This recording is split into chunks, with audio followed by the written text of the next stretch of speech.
Brown Lockdown. Represents being real. Yeah. Unfiltered sports talk. Manufactured locally for the Carolinas. Lockdown! This is the Rob Brown Show. Get robbed! Only on The Fan Upstate.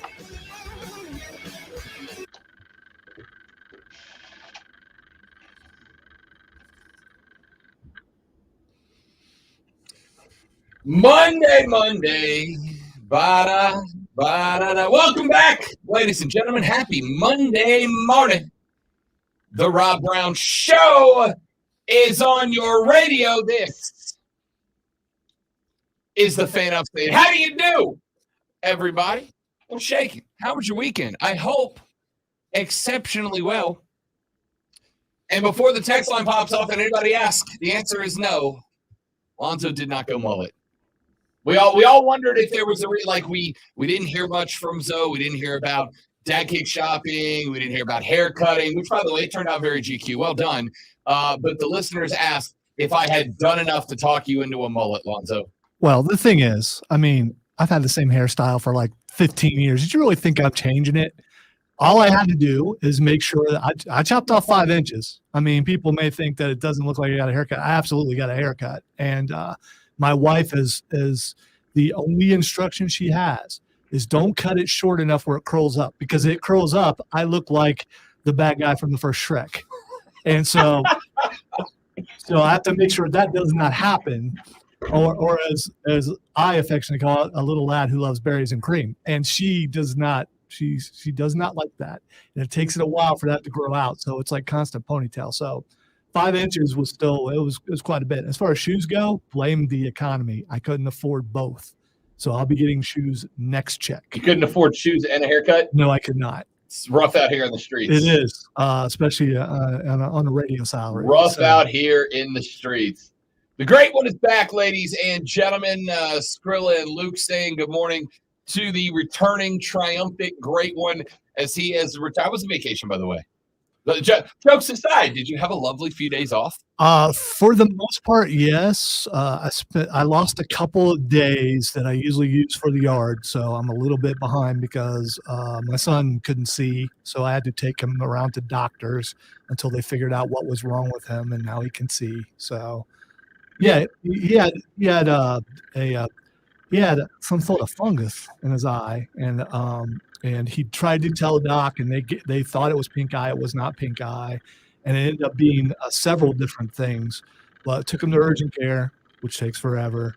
Then they sent him to an ophthalmologist, and they knew what it was, and then they had to take him to I hope his friends at work are listening, because this confirms his alibi. And then I had to take him to get the prescription, and now he can see. Okay, so it was actually a fungus in his eye. Yeah, it was in his eye. He couldn't see. He was having so he couldn't drive. He didn't trust himself to drive, and it just worked out. I was on vacation, and if you watched the Upstate Pulse 2 weeks ago, you saw he was wearing sunglasses. That's why, because it looked like Tyson got a good one on him. Oof. I mean, it was, and so I spent that day, and we got it rain one day, and then the worst part about the entire vacation is I usually have one hammock day, and post pictures. You can go back every year, same time, hammock day. Reach over for a comic book, and the hammock is not between 2 trees, which I probably need to remedy. It's got a metal frame to it when we bought it. It's set out in the elements all this time, and because it's set in the elements all this time, the weld broke. So I found myself floating towards the ground. Yes, and I'm still a large individual, so it wasn't like I was that far from the ground. I mean, the hammock was probably like a foot off the ground. If guys like you and me hit terminal velocity much quicker than the rest. So I'm just laying there and I'm ticked because I got everything situated, got the drink, got the music outside, I got the playlist to read with, getting ready to just relax, and boom, I'm on the ground. So, I mean, I didn't get hurt, but it bothered me. So now I got to figure out how to fasten the hammock between 2 trees without, drilling into the tree, which I could do, but I don't know how to do it. So that's the only other thing that happened. But I got a majority of my yard work done, and it looks good. I'll just have to catch up on another weekend. So Lonzo was able to avoid Radio too. I avoided radio Radio for the entire week. I go home and I turn the radio off. I do not turn it on. I texted Lonzo Thursday morning. I was like, "Do you want to do Fight Club?" And he was like, "No." That was the first day I could get out there, and I got some stuff done Sunday, but that's the first day I could actually get out there and get things done. I was in the middle of it. It's like, nah, I didn't get done till 3, I think. Lonzo, the only guy I know that takes vacation to do the most not vacation-y things. Hey, it's got to get done. My next vacation, I'll go somewhere. I mean, the first one, it's people do spring cleaning. I do spring yard work. Spring yard work. It's got to get done. How's your yard, Rob? How's the Rob looking? Great. The girlfriend cut it this weekend while I sat inside. You don't have 40-foot trees around with leaves that fall at like 5 to 6 times during the fall. So there's no way to just wait till they all fall. Correct. Yeah, so it takes a little bit. All right, ladies and gentlemen, the great one is back. And now it is time to get into all of the sports things. Our men's Final Four is set. And just like we all knew was going to happen, Florida Atlantic, San Diego State, UConn, and Miami. Yeah, how many people are beating us? I haven't checked. Like I said, I checked out, but I'm sure it's like everybody. Well, I will start with this. Going into the last weekend, I was looking good. I was still like in 5th place for a while. Going into the weekend, stinking UCLA. Both you and the lady friend were kicking the dog snot out of me. Like, it wasn't close. I was in like 36, I think.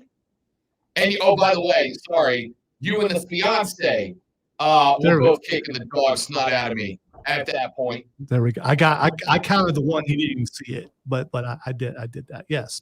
Congratulations. Thanks. But I already knew ahead of time. But that's also true. Talking, so you were in on the secret. Let's see. Let's do our standings. Uh-oh. Look who's sitting up on top. How about Diddy at number 1? There he is. There he is.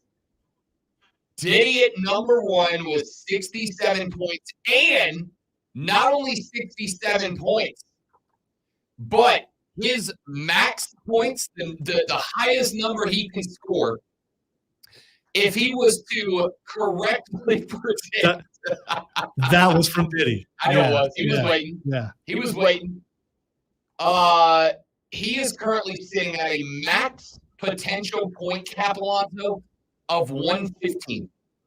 And he has a national champion pick still dancing. He went with the Huskies of UConn. Out of the entire bracket, Diddy's national champion is still available in UConn.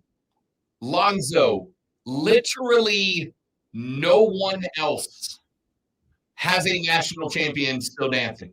Everybody else's champion is out. The entire pool, there is one person who correctly predicted a champ in the Final Four, and it is Diddy.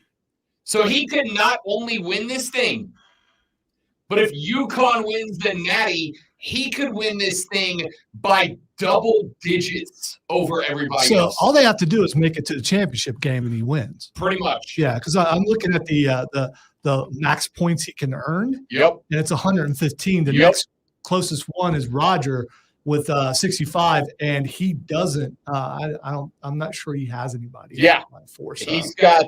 Let's see. He's got Miami in the Final Four, which gave him points, but he's got them losing to Kansas, as did I. So he can't really go anywhere, right? All right. Diddy says he's already won it. So I think he has, actually. Yeah, no, he has. Diddy's already won. He is correct. Because as it stands, Roger checks in second, 65 points, but he's done. He's got nobody left. Dan Gather, Dan the Superfan Man, 61. That's his cap. He's done. Joe Toscano, 4th. He's 59. Can't go anywhere. Jeff Reiner, 58 in 5th.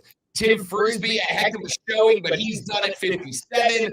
Chris Lewis, president of the Greenville Triumph, 56. He is done. Everybody's done. The only person who can earn another point in this entire bracket is the guy who's already won it, Diddy. Nobody else can earn another point. You sure we can't get any more points? And why You- is this saying max point? I mean, am I misunderstanding how this works? I thought we could still earn some more points. Max points is the max points your bracket can have. Oh, okay. All right, So, all right. like, if you look at Roger at second with 65, his max is 65. He can't earn any more points. He's got nobody in the final four. So what you're saying is Diddy won. I'm 29th and you're 37th. Correct. So that means that's not going to change. That is correct. That means I beat you. That is correct. I realize the other person beat both of us. Would you like to victory lap this thing, or do you want to wait for her to say something? Because the answer is yes. She, the fiance who finished in 12th, boat raced both of us, Zoe. And it just goes to prove the point, ladies and gentlemen, that picking a bracket, you don't need to know anything about college basketball. You really don't. You don't need it. She just went with her favorite number one, which was Houston.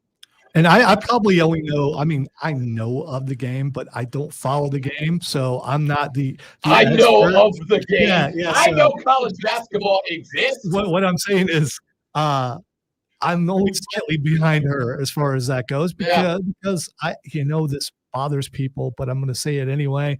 The best basketball players are in the NBA. They're not in college basketball. When your final score is like 40 something to 30. Now tonight, there's a good basketball game on. I'll be watching that. I'm sure we'll be talking about that later. But the men's basketball, this is not good, man. It's not. Good defense. No. He had a wide open shot and he missed it. That's not good defense. That's just you can't shoot and you ain't good enough to go to the real shot. Lonzo has roughly, ladies and gentlemen, 2 to 3 takes per year, which just infuriate me as a person. Especially because I'm right, and that's fine. And I get that. I'm sure you missed that. When Tim was here, it's pretty easy to be right for you because he's not a sports fan. So I mean, but in this case, I'm absolutely right. Hey, look, they got an exemption. They're playing for the 6th year. Yeah, have fun with that. Because obviously, if you play in 6 years in college, you ain't going to the NBA. Well, you feel this way about college football, too, right? No. Why? Because it's the same thing. No, it's not. How's it not the same thing? No, it's not. It's totally In different fact, game. it's worse because there's more totally NFL different game. teams and more roster spots on them. Totally different game. If you're playing college football, you're just not good enough to go to the league. You know the apples to oranges thing? He's doing that. I don't understand how. He's doing the apples to I oranges. don't understand how. I feel like I'm just doing 2 different flavors of apples. If you get an echoing stream, I'm sorry. Well, I'll fix it. Never mind. Rob's fixing it now. There we go. No, it's not apples to orange. It is apples to oranges. Ladies and college gentlemen, basketball. You tell me a guy who's playing now who's a junior or senior or whatever it is in your 5th and 6th year, who's going to be a star in the NBA. Armando Bacot, North Carolina. How long has he been That's there? going to be a stud. How long has he been there? Going into his 5th year. No way. Will be a lottery No pick way. when it comes out. No way. Dude's a stud. No way. He's not. He's a gangster. He's a G. G is a good word there, Certified. as in G League, because that's where he's going. Dang it! I softballed. I know that G one, is dude. not a word; it's a letter. But I still. softballed that one. So congratulations to Diddy, who could pick 0 more games correctly and still win this thing. It is over. Diddy with the dub. Diddy wants to know why I can't compare fruit. I'm not sophisticated enough. By the way, I have to warn all of you because Diddy hit me with a tweet last night and said, can't wait to do my 2023 Boston Bruins season breakdown. Also, he's not going baseball. He's going hockey. I don't know. I again, it's Diddy's segment. Diddy gets to handle business. By the way, I would like to point out, because I know as soon as somebody else realizes it, it's going to get brought to the forefront. So I'm just going to go ahead and own it now. Lonzo, do you happen to, off the top of your head, do you happen to remember who it was that won our last skill contest and got to host the segment on this show? It was Cole Bryson. That's right. It was. Now it's Mike Venditti. Now it's Diddy. We went back-to-back skill contests, ladies and gentlemen, where folks from the ranch showed up and took home the belt and got to come on the show.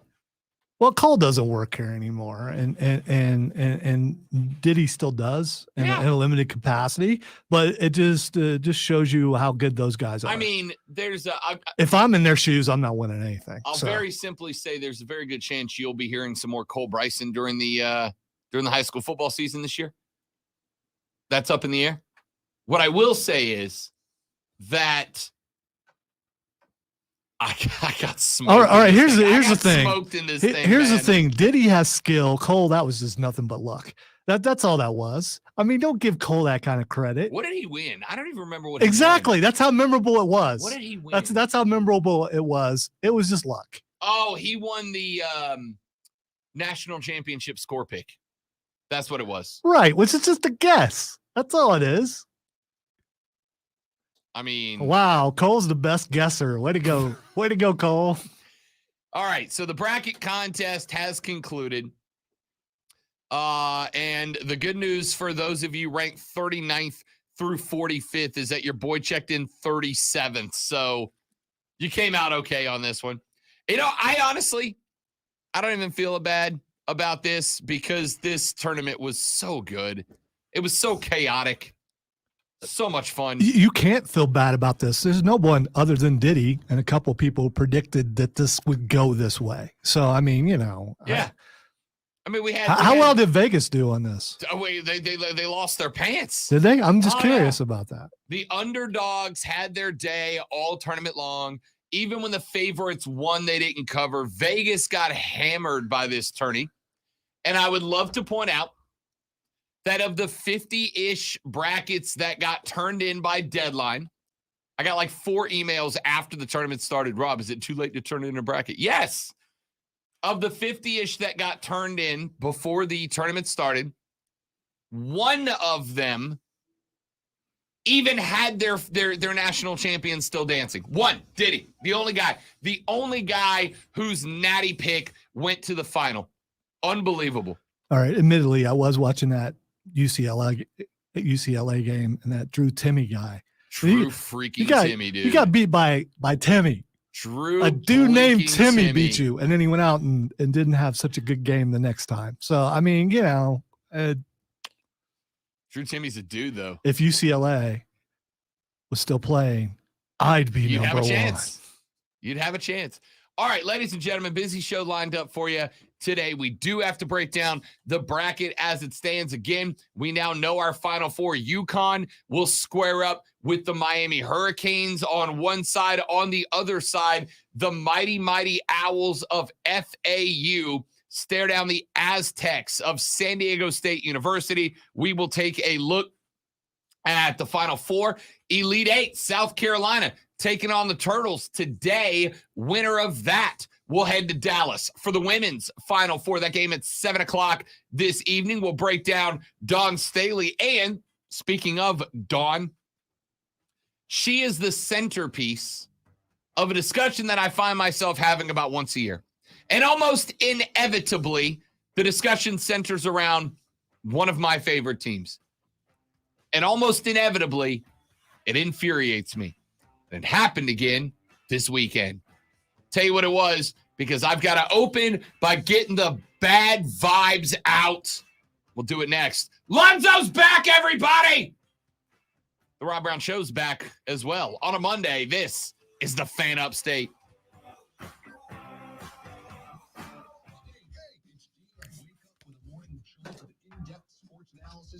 Yes, I do have to get used to it, Luke. It has been a week, and I'm still not.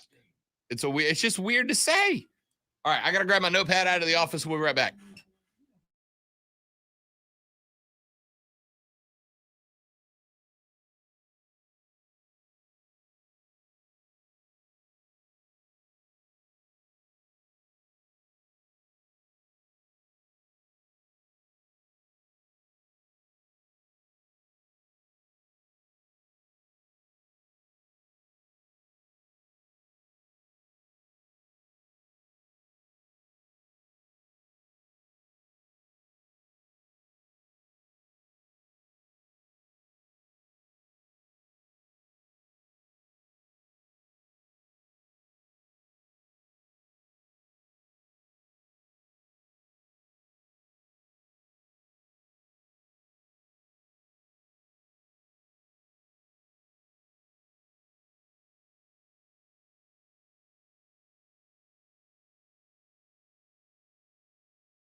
All right, dudes and dudettes, we're back. Thanks for hanging out. By the way, the feral cat thing, by the time I got back, they were gone. So either the crows got the cat or it got down. Crows were like twice the size of this cat. So I watched one cat chase another cat up the tree about 30 feet up. The skinny cat got up, which we're believing the skinny cat was a girl cat and the fat cat was not. The skinny cat about 30 feet up the tree and just up there meowing when I left. So I took a picture of it and was like, what should I do when I get back? No one suggested air rifle or anything. So, I mean, I expected some cruel things, but she was down by the time I got back. But the crows were circling when I left. And those things are huge. I'm still trying that thing. They say if you talk to the crows every day and make them feel comfortable, that they'll. I'm working on it. Trying to win them over. I talk to my crows every day.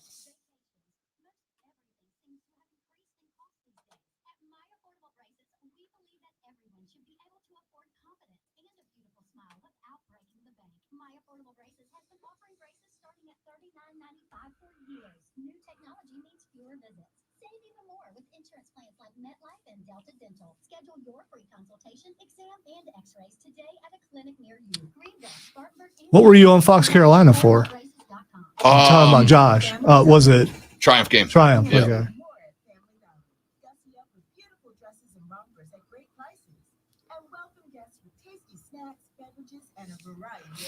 It's not like it's that much effort, Luke. I mean, I'm walking out the door and I'm talking to him as I'm going to the car. I mean, and I will talk to him when I come home. When our avian overlords strike, everybody stay close to Lonzo.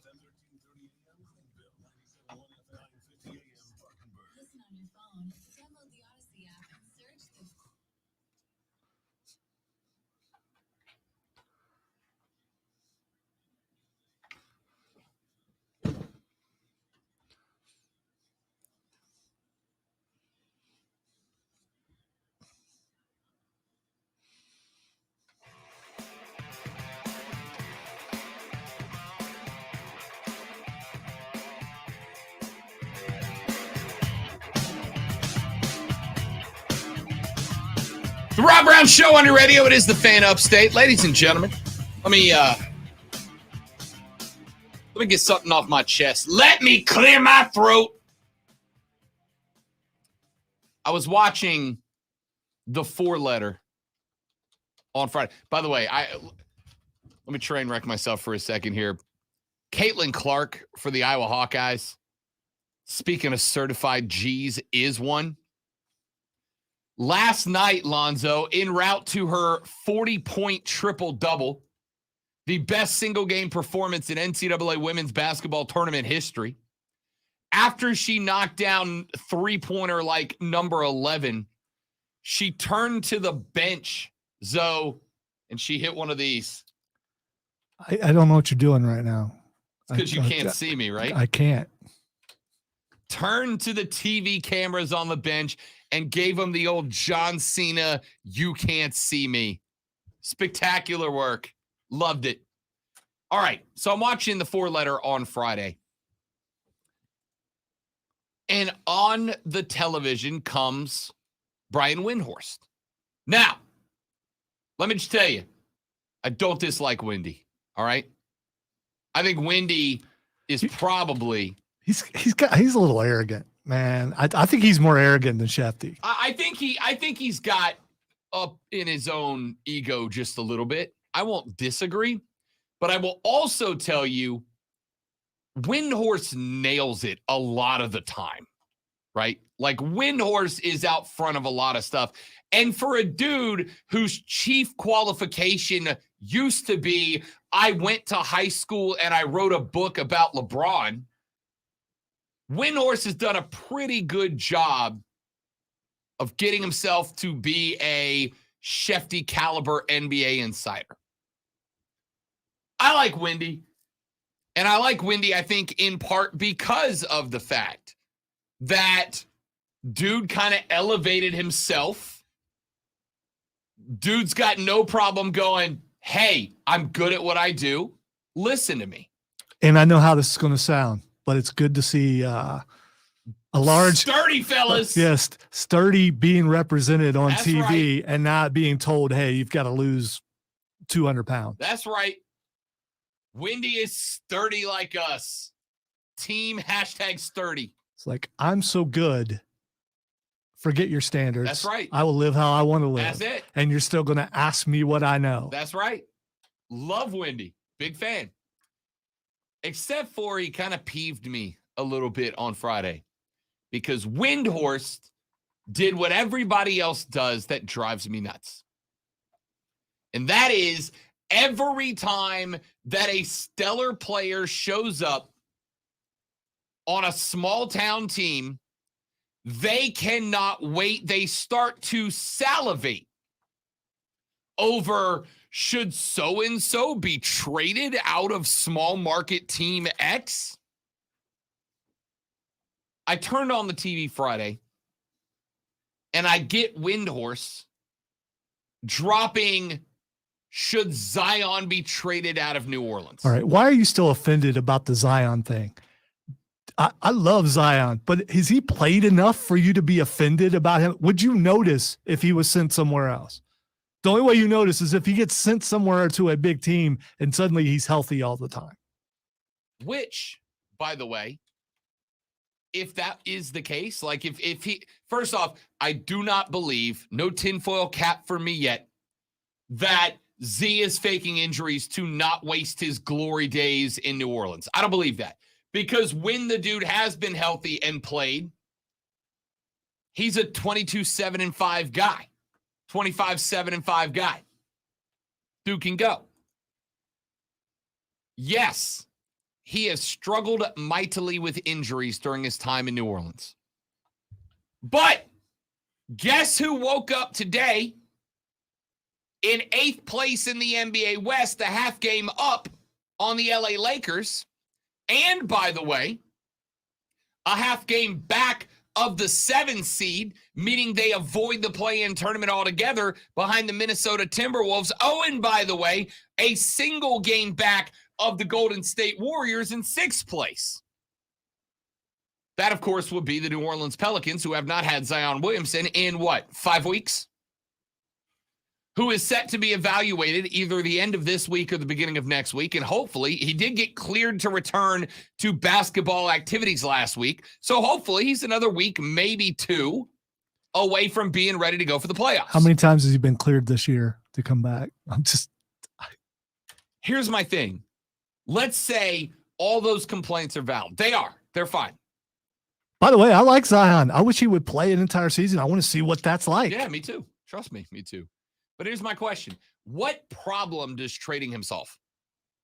Other than big market teams don't have a guy that they want in a big market. You know what problem? What is the problem that Brian Windhorst is solving by trading Zion Williamson? Here's the problem he's solving for the Pelicans, getting them a player or a couple players who actually will be out on the court. Miss the playoffs with a slightly less solid lineup? You don't know. I mean, how close are you to being good? Let's send him up and bring in Julius Randle so we can miss the playoffs with a guy who doesn't make an all-star squad. Amazing. Let's absolutely do that. Let's trade Zion for 4 solid but mid-caliber players so that we can have Brandon Ingram waste back-to-back 30-point triple-double efforts and miss the playoffs again, and then maybe one day we'll get another lottery pick. What problem is – how are the Pelicans better for sending Big Z away and bringing in a couple of guys, like a handful of guys who are okay at basketball? You're not solving any problems. Right? You are if you because you can spell some people like Ingram and give him some time off the floor so he's not having to be out there forever. And who knows? Maybe those guys might add some points, something that Zion's not doing right now because he's not on the court. I will take the dude who was healthy enough to make a playoff run last year. I will take the dude that is 27-7-5, 25-7-5, whatever his numbers are. How'd they do in the playoffs? We have won a series in recent memory. With Zion? Ish. Okay. I guess you kind of have that. Here's what it comes down to for me. After Chris Paul, after Anthony Davis, if Zion never plays another game, he's sitting that entire contract extension on my bench hurt if that's what it takes, right? Because we've seen it happen. We sent Anthony Davis away. We got BI back for him. We added CJ McCollum. These are all really good pieces, but they're all pieces that need. BI is the closest we've got to a guy that can dominate, right? But he's not individually going to carry a team to superstardom like a Dame Lillard could. You got to have a guy in the middle like a Z. So why would you give that guy away to bring in not a superstar, right? Because his what? You think his medicals are going to be better in New York? I just don't see it happening.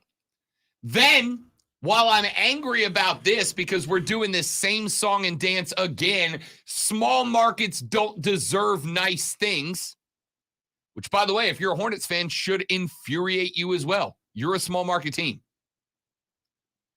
While we are playing the small markets don't deserve nice things song and dance again, I happened to take a gander at the Twitter thread of one Seth Davis. Now, for the record, I like Seth Davis. I think Seth is one of the best basketball follows on Twitter. But Seth tweeted out, quote, "If Temple really wants to win basketball games, it should turn the keys over to a Philly native who is a proven winner. Her name is Dawn Staley, easy choice," end quote. Now, I don't really have an issue with a men's college basketball team coveting Dawn Staley. I'll tell you right now, I got no problem with Dawn Staley going to my university and coaching the men's team. None at all. Let her have it. Give it a crack. But I'll be daggummed if I am not getting sick and tired of national media members hitting up schools or franchises that they don't consider blue blood and trying to tweet changes into those programs. The Pelicans should send the best basketball player in the history of the New Orleans Hornets / Pelicans. The Pelicans should trade him away. Why? Because I want him to. Dawn Staley has built what is the only threat to Gino Auriemma's dynasty at UConn. And arguably, those two dynasties are the women's versions, the women's threats of Mike Krzyzewski's Duke on the men's side to be crowned the GOATest of GOAT dynasties. And now you got guys going, yeah, that's adorable, Gamecocks, but send Dawn to a real school like Temple. Send her to a real basketball school like Temple. Dude, just stop. Just stop. I know that South Carolina, pre-Dawn Staley, is not heralded as a basketball school, but they are now, right? The only person who I give a hoot when they tweet about Dawn Staley leaving South Carolina, anybody want to take a guess at who it is? It's Dawn Staley. That's it. When Dawn hits the tweet that goes, "I've had a great time here in Columbia, but I want to move up," then I'm in. Until then, I don't need anybody tweeting me or anybody else about, this non-traditional powerhouse doesn't deserve a coach of that caliber. They should go to a real place. A small NBA franchise like New Orleans doesn't deserve a 25-7-5 guy like Zion. He should go to New York. That's where the real... Dude, stop. Stop. I don't understand what this fascination is with this school or this team doesn't deserve that And because they don't deserve that, they should go somewhere I think deserves them. Get out of here with that, man. Just let us be. My team has been at its absolute best a one playoff series winner since they got to New Orleans. Give us a chance to get Z healthy, to keep him healthy, and to build a team around him. Because you know what happens when you do that? You get Giannis Antetokounmpo in Milwaukee, and a team like Milwaukee gets to celebrate a title. Do you know what percentage of my mind I would lose if the Pelicans win an NBA title? 100% of it. But here's Windhorst hitting me with, they should just get rid of the best hope they have, right? They should just get rid of the best player they have. Why? So that New York gets him. Right, but like why? Because he deserves to be at the top tier of the NBA. Why don't you give him a chance to make us the top tier in the NBA? It's just disrespectful, man. And I'm over it. Hey, Seth, if Temple's going to make a run at Dawn, that's fine.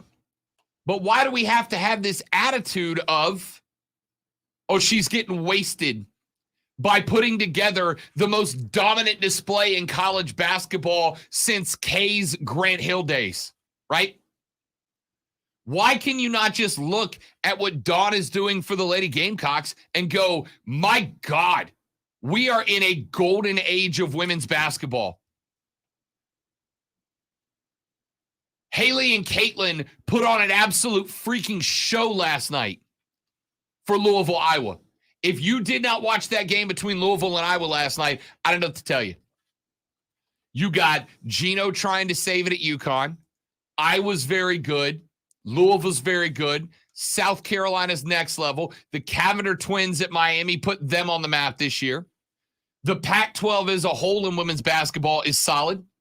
We are in the best era in the history of women's college basketball. So good that the Sue Birds of the world are showing up to watch Caitlin and Haley get it on last night in a phenomenal women's college basketball game. The legends are coming out to watch these players play because they're so good. And the best thing Seth's got is we should get Dawn out of Columbia. Dawn's part of the reason college basketball on the women's side is the best it's ever been. Dawn, Gino Auriemma, Kim Mulkey, like we have a crop of incredible women's basketball coaches right now, and you're trying to shoehorn the best one out to go coach at Temple. Why? Why? It's because you've got no respect for anybody that you don't consider worthy of your time. I think it's just a bad way to go about it. Let's take a break. We'll come back here in just a minute. Wrap up hour number 1. We got to talk later on. Creighton, San Diego State. A controversial call at the end of it. No, it wasn't. We'll talk about that coming up later on in the show. We got to get some NASCAR in here. The Panthers have added a speed wide receiver. Does it change their draft design in a month? Lonzo and I will address that coming up in the second hour of the show. A lot of stuff to get to. Stick around. Don't go anywhere. The Rob Brown Show's on your radio. It is the Fan Upstate.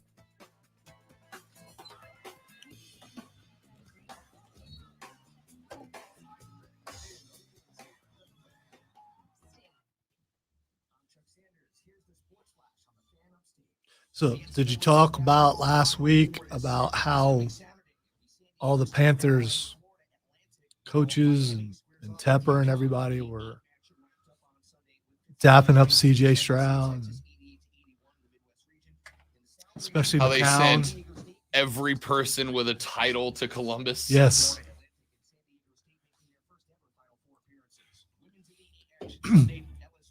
And yes, he had a great pro day, but look at who he's throwing to with no pressure in his face. Of course, he had a great pro day. That Bully Ray tweet is gold. That's so good. He went off a couple weeks ago about, I think it was AEW, Yeah. where the ref held the ladder. He went off about that. So that's him making fun of AEW. I think that's awesome. I didn't buy any yet, Hudson. I couldn't afford it till next check. Do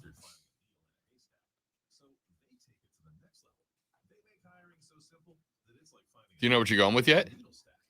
No. I haven't even looked at shoe prices. I might be going, you know what? I can wait another year or two.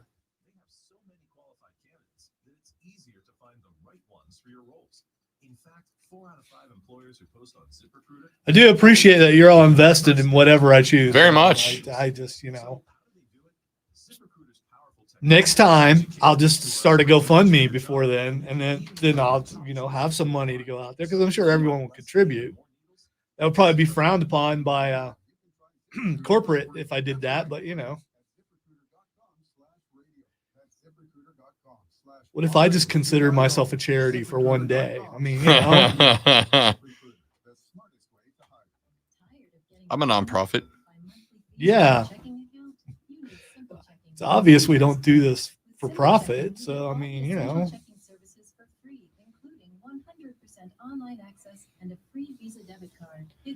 even brought extra food today because I'm not sure when I'm going home.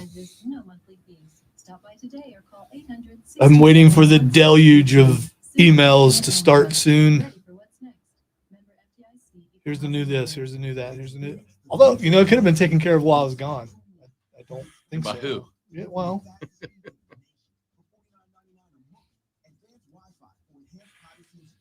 Diddy said, I know nothing about college hoops in 2023. Diddy won because he got one Final Four team. that's what I'm saying. If UCLA made it through, I would have been up there.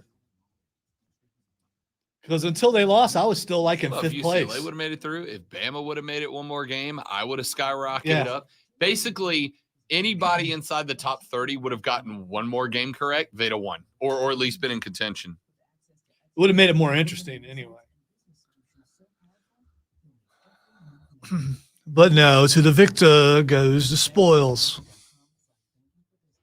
So they say. I wouldn't know. I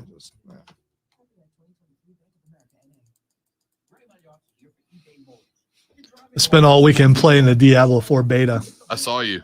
And how'd you like it? Trying to figure out how to word this so someone doesn't take it out of context, but controller hand is it's sore. Oh, I loved it. I haven't seen anybody who's played it who didn't like it. I have to ask Chris because I know Chris played it some. Didn't play with anybody else though, although I was taunted about it by one of my friends. But he always does it right when I'm getting ready to stop, and then it froze on me. Do you need to do you need to be caught up on the Diablo franchise to jump into 4? No. Okay. No.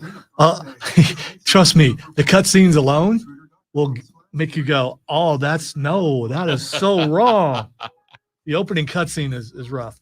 Although today's the last day to play the beta, and then it won't be available again until June. Well, I'm a week out from being able to get the Harry Potter game. And what's been interesting is when it dropped. Still ain't beat that yet. I'm getting close. Though. When it dropped, a bunch of people I know were talking about it. And then a month later, nobody's talking about it anymore. The question is it because they didn't play it all the way through? Because it's a big game, or they didn't like the ending? And Raven's the only one I know who's beat it, and she wants me to beat it so she can talk to me about it. And I just haven't done it yet.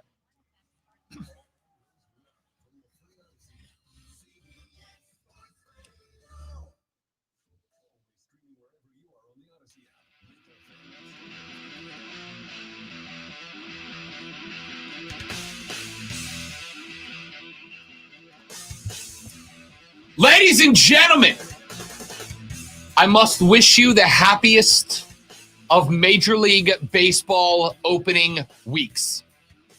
Thursday, MLB season pitch number 1. Cannot wait. But obviously the big question has been the new rules. How have the new rules impacted baseball. I gave you last Friday an interesting story involving Cardinals catcher Wilson Contreras. Contreras at the dish, fouls off a ball, steps out of the box, readjusts his batting glove, steps back into the box, is not looking at the pitcher when the 8-second mark hits. A strike is called. He is rung up for strike 3 without swinging the bat. Good. He goes back to the bench, takes his seat. There's an out on the books. Now, I don't love that. I still think that the outcome of a at-bat should be determined by the batter and the pitcher, not the umpire. But I understand the pitch clock. How is that not determined by the pitcher? The pitcher didn't throw a strike. I thought you said he threw a strike. Or they just considered it a strike because he didn't get back in. If you were in the box, yeah, and you were looking at your cleats or back at the catcher or at a base coach when the 8-second mark hits, you're rung up for a strike. Ball doesn't have to be thrown. Cool. You have to be looking at the pitcher with 8 seconds. That is awesome. That sort of thing will make me want to watch baseball some. No, it won't. To see, yeah, well, because I want to see how many people get mad when they can't get out of the box and adjust everything and make sure everything's just right, and they have to stay in there, or they get that's I misunderstood that part of the rule. I love that. That is awesome. That's going to be great for the game of baseball. It'll only last one season, maybe a half a season, but it's going to be great for a while. Can I ask a sincere question that I played some golf yesterday with Joey B on the street. Wait, are you saying that most of your questions towards me are not sincere? No, this is the royal sincere question. This is to everybody. Lonzo, most of what I say to you is insincere. Let's be real. Right. We're not serious. I mean, come on. I asked Joey B I thought maybe question. Things had changed while I was gone or something, and people got, serious or something. I played golf with Joey B, Doug Irwin, CBO of the Triumph, and our buddy Chris K from the stream. Name drop. Yep. I'm kind of a big deal. My apartment smells of rich mahogany. You live in a house now, though. So That's true. We started talking about the pitch clock. The pitch clock, Lonzo, has sped up spring baseball games by an average of 17 and a half minutes. Are you going to sincerely tell me that a game being 17 minutes faster is going to get you to tune in? No, it's not. Don't lie to me. The fact that people have been playing a game a certain way their entire life, and they actually have to adjust, and they actually have to use their brain, and they can't do that stupid thing of stepping out of the box, yeah, that will get me to watch, just hoping that someone fails. Just to watch. That's the same reason why people watch NASCAR to see crashes. It's the same sort of thing. I will watch to see how many people cannot figure out how to adjust to this rule. Take a guess. Somebody, I'm assuming you've watched 0 spring training games. That's not an insult. That's a genuine question. Why would people watch spring? It's right. like watching preseason football, right? I mean, on average, which I do, but on average, over the past 2 weeks, how many pitch clock violations a game do you think there have been? All new rules, full rules engaged. A single game or combined? All the games. On average, how many pitch clock violations per game over the past 2 weeks? I'm going to go with 3. Okay. One. Cool.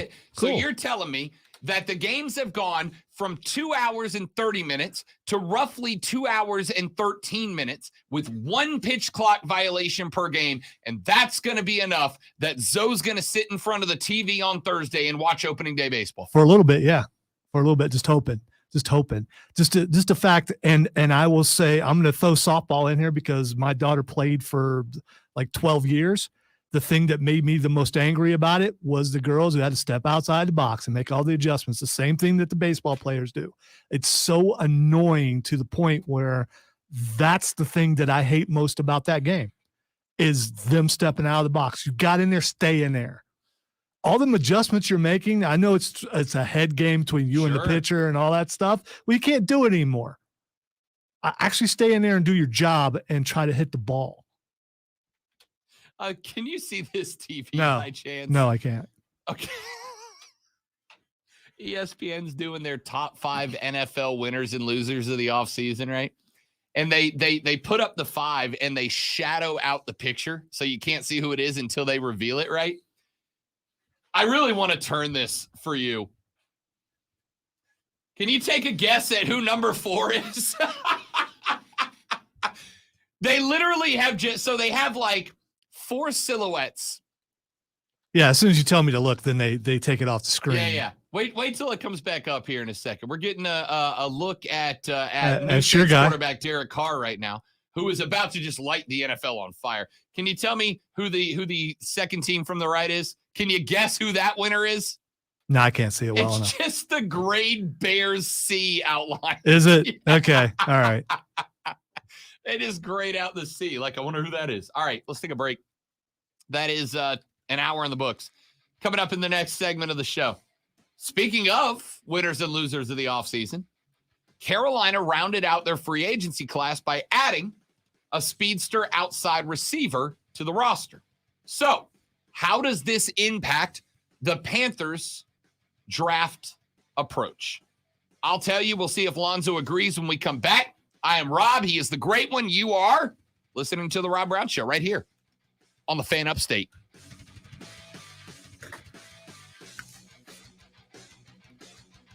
You know, Darth, let me just say I've never been completely domesticated, so it's a possibility. It's true.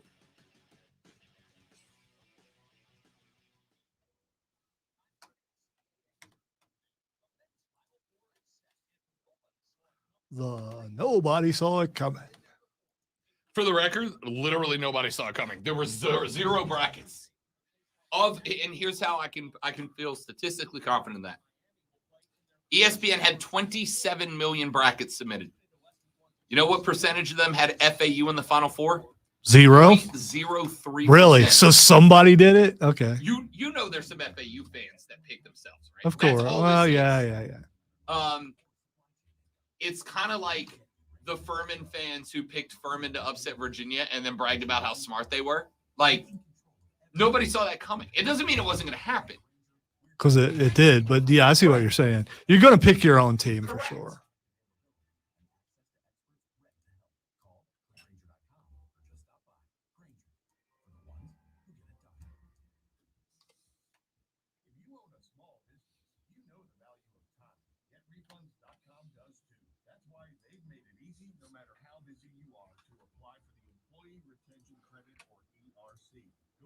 Refunds.com to get started, and in less than 8 minutes, see if your business qualifies for ERC assistance. Your business may be eligible for a payroll tax refund of up to $26,000 per employee kept on payroll during COVID-19. That would do the one thing you don't have to do on vacation: math.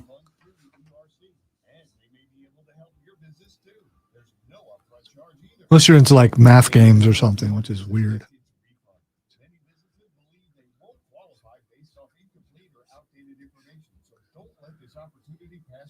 Because this payroll tax refund is only available for a limited time.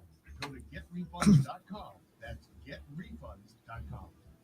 My favorite thing about the Upstate is the pride I sense in each of you that you're from here. It's evident in all you do. Since 1916, Smith & James Men's Clothing has been an Upstate staple. They are the fabric of the community, literally. And Smith & James thrives because they succeed at their mission to make you look your best. Believe me, if they can make me look good, they can do it for anybody. I'm the before picture. Visit Smith & James at 222 Trade Street in Greer or at their new location on Verde Boulevard in Greenville. Visit them online at smithandjames.com. Join us at Odyssey as we all do our one thing. Together, millions of things for our planet. For spring cleaning, make your own cleaning products. Yeah, I remember doing that a lot with my son when he was little too. What's your one thing? It's not easy being the one everyone counts on to keep your operation running, no matter the weather or supply chain hiccups. But we get you, Raymond in Buffalo, Maria in Miami, and Jules in Troy. Taking control of everything that's under your control. At Grainger, we're here for you with high-quality supplies for every industry, plus real-time product availability and access to experts ready to help. Call, click Grainger.com, or just stop by. Grainger, for the ones who get it done. At Staples, school is always in session. And savings never take a holiday, especially now during Staples Teacher Palooza. You save big on everything for school, like 20% on all Crayola products, up to 40% on brands like Post-it, Papermate, and Elmer's. Plus, 24-pack cases of True Clear bottled water are only $3.99. During Staples Teacher Palooza, teachers save big and so do you, with classroom deals for everybody. But deals end soon, so hurry to Staples today. Offers end 4/1, in-store only, limit 1 on water while supplies last. Mark Ryan tells it like it is. You saw him on Last Chance U, head coach of Independence Community College, Jason Brown. Coach, how did we get to where we are in college football today? Because Yeah, Joey B, you beat me by, I think, 3 points.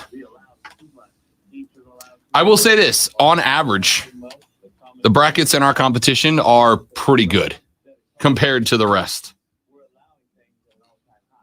we've given the car keys to these kids without ever teaching them to drive, and you wonder why they're crashing and burning. The NCAA doesn't want to hear me or anyone else. They want to see green money, NCAA, not caring a-holes of America. They don't care. You're going to sanction Michigan for buying a burger. Yeah, I don't know if that's. On Manning's nephew. I mean, where are we at with this? There is no rule once you created the NIL. I'm not real sure that you're supposed to allow that. Upstate. Listen on the Odyssey app. Search for Fan Upstate. So minute out, man. But I didn't do the promo, so I should just. Not my circus, not my clowns. Ultimately, everything's my responsibility. So. That's true. It is your circus and your clowns. No, I'm just here for blame. That's all.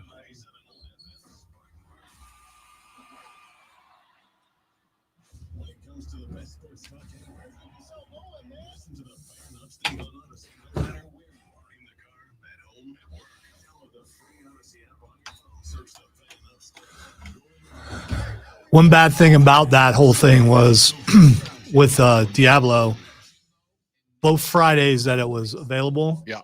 Well, the first one, an hour and 46 minutes to get queued up. The second time it was 31 minutes. And then both weekends on Saturday jumped right in. So it's them trying to handle the sheer volume of all the people on there at once. Yeah. I got on Saturday night after the Triumph game when I got home. And I had probably 20 people on my friends list online, and a solid half of them were all in the beta.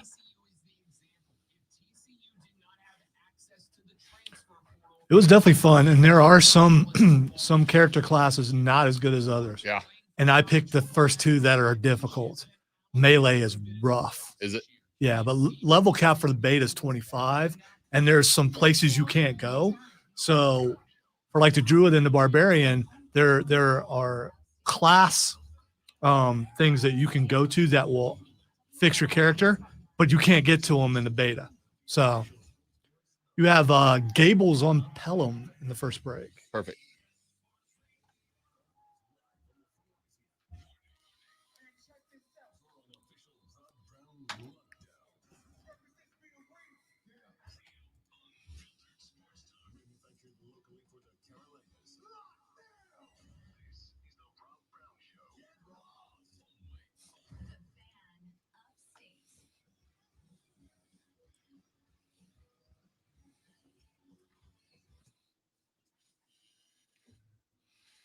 Our numero dos of the Rob Brown Show goes now. This is the Fan Upstate. Welcome back, ladies and gentlemen. Great to have you on a beautiful upstate Monday morning. Weather rolled in hard over my house last night. Yeah, I didn't get a whole lot of sleep. Hard through the Casa de Loves neighborhood last night. That's all right. It is gone. The sun working its way back out. Monday, baby. Panthers. Lonzo, I said last week, and I got a little kickback, a little pushback from it, which there are some teams that I think have arguments. But I truly believe the Carolina Panthers had the best offseason in the National Football League. And we're not even at the draft yet, right? Even if they don't nail the quarterback pick, which they have to. But even if they don't, I don't think the Panthers could have done a heck of a lot more to build an offense around a rookie quarterback to give them a solid chance to succeed. They picked a guy I think will make a brilliant mentor for a young quarterback in Andy Dalton. I think the pickup of Miles Sanders, who is coming off of a Super Bowl appearance as a running back, gives them some versatility in the backfield alongside Chuba Hubbard. I think that adding Hayden Hurst at tight end is the best security blanket that was available for a young quarterback in the league this offseason. Adam Thielen is arguably the best possession receiver in the NBA. And by NBA, of course, I mean NFL, because I'm an idiot and looked at the TV and saw basketball. Adam Thielen might be the best NFL possession receiver, but I was worried about him as a split wide. He's a guy that I think benefits running out of the slot.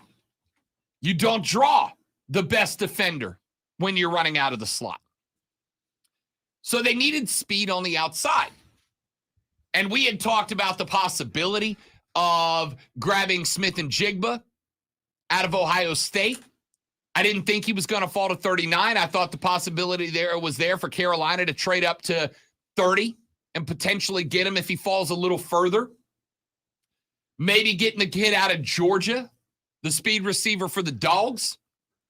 But instead, the Panthers opted to fill that speed receiver role with another vet.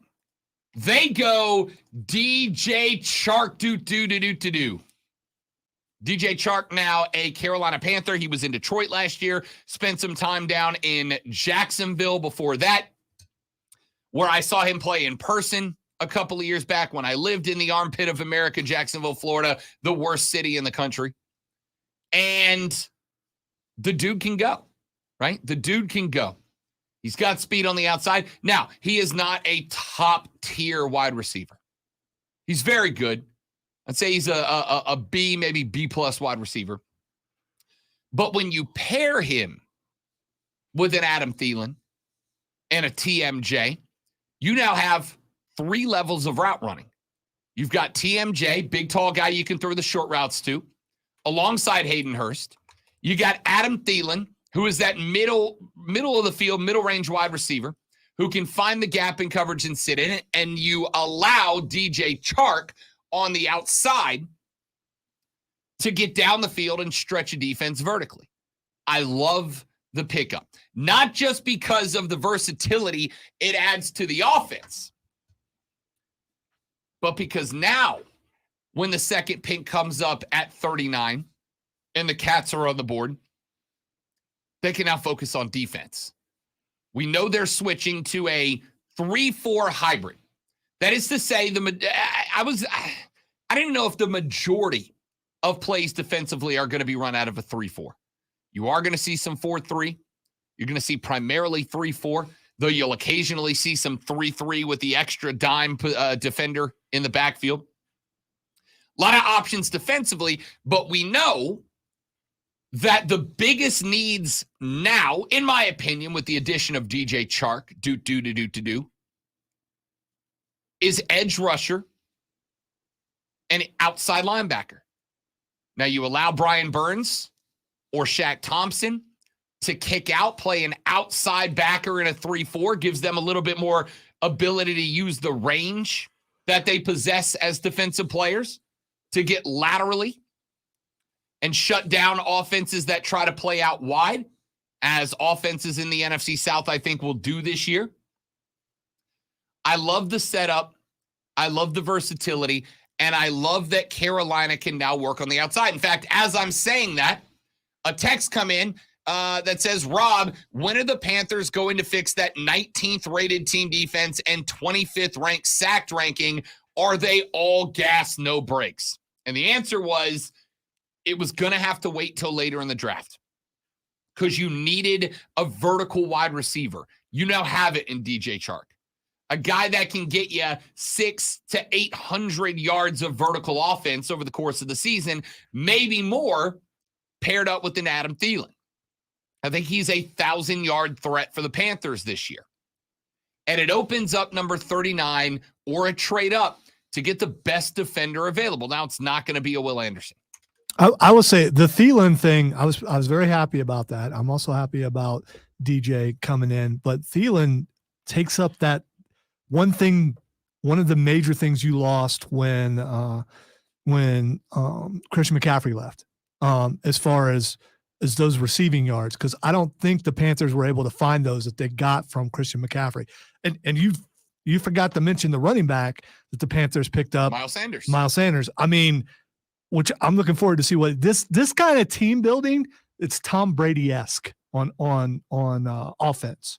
This is a kind of team where if this was another team and you knew like Tom Brady was coming in, or if you knew Aaron Rodgers was coming in, you'd go, there, look at this. Look at what they're doing. Look at all the pieces they're putting in place. But because it's going to be with a rookie quarterback, I don't think they're getting the kind of credit they deserve, especially on watched quite a few of the TV sports shows over the week when I was off. And they're still kind of destroying the Panthers. Very few people are pointing out what they're actually doing. And they usually do well in the draft. But in this case, I think they're doing well with free agency also and building a team that's going to be pretty good and should, if not win the South, be competitive for the South. And not competitive in a 7-9 kind of way, but competitive in if we don't win it, we're going to a wild card kind of way. So there's effectively two ways I think the Panthers are being talked about nationally. Either Frank Reich and Scott Fitterer are mad geniuses the way they're doing this, or just no talk at all, right? Just no discussion at all. In fact, I was looking a second ago when we were talking about it in the last segment. ESPN's morning show was ranking the 5 best NFL off seasons. They have Carolina at number 5, and they had Chicago at number 2, right? Chicago's had a good off season. The Bears got DJ Moore. That's a big pickup for them. You have just paired a first-round pick caliber wide receiver with Justin Fields. That's big. But you paired Hayden Hurst, probably the best free agent tight end in this class. Miles Sanders, a running back coming off of a Super Bowl season. DJ Chark on the outside now. And you now have the first overall pick in the NFL draft. Carolina's offseason, to me, Lonzo, was brilliant. It's a brilliant offseason. I spent some time lurking in some different Panther message boards, just checking out what fans say. The fans, by and large, are losing their minds, and they absolutely should. They absolutely should. I have, I hope, at this point, displayed to all of you that I will take down any program or franchise that deserves to be taken down, even if they're on our stations. I got no problem, as I did many times, both on the show and on our pod last year, taking down Carolina when they deserve to be taken down. But since the hiring of Frank Reich, I honestly think Carolina is having the best offseason in the National Football League.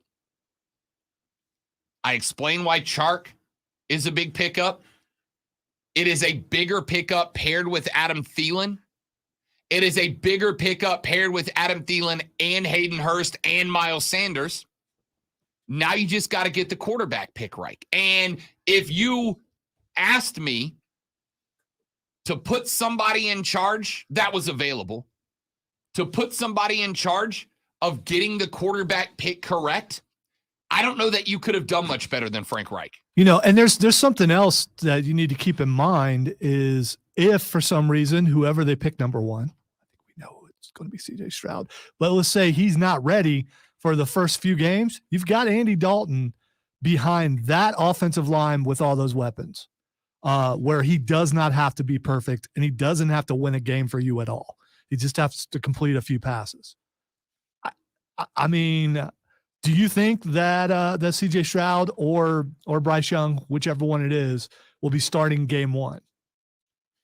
And if you don't think so, Andy Dalton, however you feel about him, again, behind that line where he's probably not going to get very much pressure at all, will do pretty well with all those weapons. Yeah. I would like to point out that despite the fact that it was a garbage division last year, a garbage division which contained Tom Brady, the Saints were a win from That, winning by the division definition, would make Tom Brady also garbage. I'm not going to go down that path right now. Hey, you said it. I But just, I like the just, bait. I like you the know. bait. It's good bait. The Saints were a win from winning the division last year, right? And by the way, there were 3 or 4 games where the defense just fell apart. It was not it was the offense. If Michael Thomas can play last year, Andy Dalton won the NFC South last year. I'm not saying the NFC South's going to be won by a 9-win team this year, but if it is, as far as I'm concerned, the Panthers are as good a pick as anybody else. The Saints right now are today the NFC South odds-on favorites, but I'm going to go ahead and do this for you. I'm going to go ahead and get you some free money right now. Go ahead and put a little scratch down today on the Carolina Panthers as NFC South division winners. All right? I don't trust Atlanta because they're Atlanta. I don't think that's surprising anybody. I don't trust Atlanta. New Orleans is on top right now because they have Derek Carr, right? That's the only reason. Let's go. In fact, let's go look at the NFC South rankings today in terms of Vegas. New Orleans plus 125, Carolina plus 240, Atlanta plus 400, Tampa Bay plus 500. Okay, so New Orleans is plus 125, Carolina plus 240. Go ahead and put some scratch down on the Cats right now at plus 240, because when they pick up a quarterback, based on the free agency they're having right now, I'd be willing to bet on a bet, Zoe. Carolina opens the season as your Vegas odds on NFC South division champs. Now, that's going to depend a lot on who they draft at number 1 overall. Can they get through spring camp and fall camp looking like they were the right pick? Do they develop chemistry with this new look wide receiver squad? With Hayden Hurst at tight end, with Miles Sanders at running back, behind this O-line. But as I asked, if you could have picked anybody that was available to give you the best chance of picking the right quarterback at 1 overall, I don't think you could have done better than Frank Reich, right? Maybe Sean Payton, but he was a Bronco before all this went down. So Reich's the guy. And I don't think you could have done much better. And because you could not have done much better, and you now sit with number 1 overall, I think Carolina is your division winner at plus 2. I'm saying do it now. Because don't be shocked after the draft if those numbers flip. Or at least come more in line with each other. Like New Orleans and Carolina both meet at like plus 175 or something like that. Somewhere in the middle. But those Panther odds are going to shorten up just a little bit. The Thielen pickup is big. The Chark pickup, because of the Thielen pickup, is bigger. The Hayden Hurst pickup is my favorite free agency pickup of Carolina's, and that's not a short list. And I think the versatility of Miles Sanders alongside Chuba Hubbard makes, when you combine all of those pickups together with the hiring of Frank Reich and the fact that David Tepper, who I've put on blast many times as the owner of this team, and I think fairly more often than not, the fact that it appears on the surface that David Tepper has been willing to open the checkbook and give the authority and autonomy to Fitterer and Reich to make the signings that they feel are the right signings for this club. Lonzo, I'm optimistic. Is that right? It's I know it's a strange feeling for you, but it's not a bad place to be. It's weird, man. So now sitting at 39 overall, the Carolina Panthers have the ability to draft an edge rusher, right? the Panthers have the ability to add an edge rusher. And again, it's not going to be a Will Anderson, right? It's not going to be one of the top tier guys. But as of today, you're looking at Deshaun Williams on one side, Shy Tuttle on the other. Brian Burns walked out to be the weak side outside linebacker, which I love that spot for sure. But I need an edge rusher. I need to have Shy Tuttle, not a defensive tackle, not be my primary right side defensive end. Give me somebody that can generate pressure over there. And now all of a sudden you got a good looking team. I think a defensive back, the addition of Von Bell is huge. We talked about that when we picked him up. Primarily because putting Von Bell at strong safety allows me to move Jeremy Chin to free safety. And Jeremy Chin at free safety is deadly, dude. It's dangerous.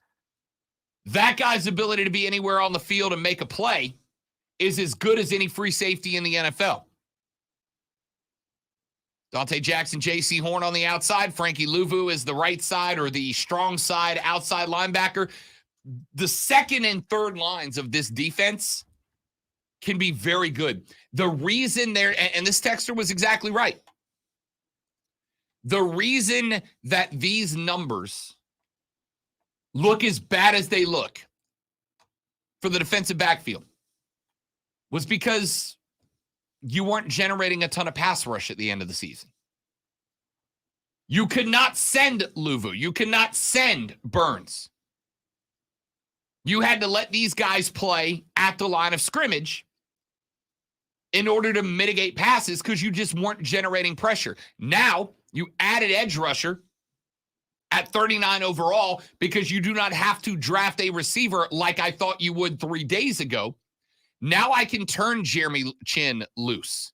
Now I can turn Frankie Louvu loose. Now I can turn Shaq Thompson loose. I can add one of those guys to the pass rush from anywhere on the field to generate more pressure. And the numbers of the defensive backfield are just going to look better. There are some teams that have a very good argument. But I don't think anybody's having a better offseason than the Carolina Panthers right now. And oh, by the way, that's today, and they still got the number 1 overall pick in the NFL draft. I don't hate it for them. Let's take a break. We come back. We got a few more things we need to get into on the show today. Final 4 set up and ready to go. We got to get into that. That controversial foul that ended the Creighton-San Diego State game. I've heard it called that 100 times. Guys, it was not controversial at all. And I'll explain that and more when we come back on the Rob Brown Show in the Fan Upstate. All right, guys, got a live read right here. Don't go anywhere. We'll be right back.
technical name. Right. I'm unmuting us. Yes. The Swing Studio is because you can run any show or anything out of that Okay. studio.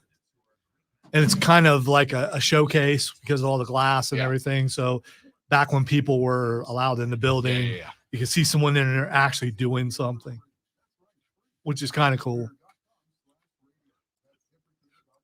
I'm wondering if they're going to have to take the etching off of the conference room that has 106.3 on it and Magic. I didn't think They're going to about have that. to. Yeah.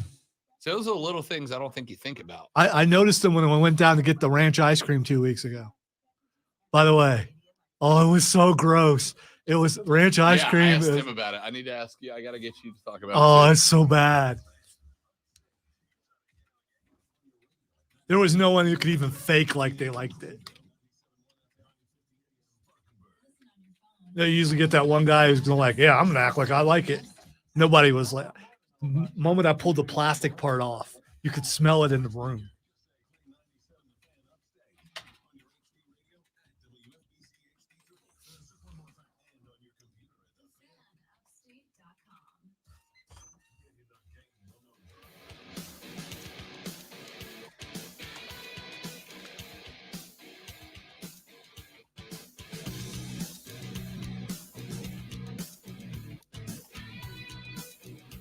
All right, I got a lot of stuff I need to talk about.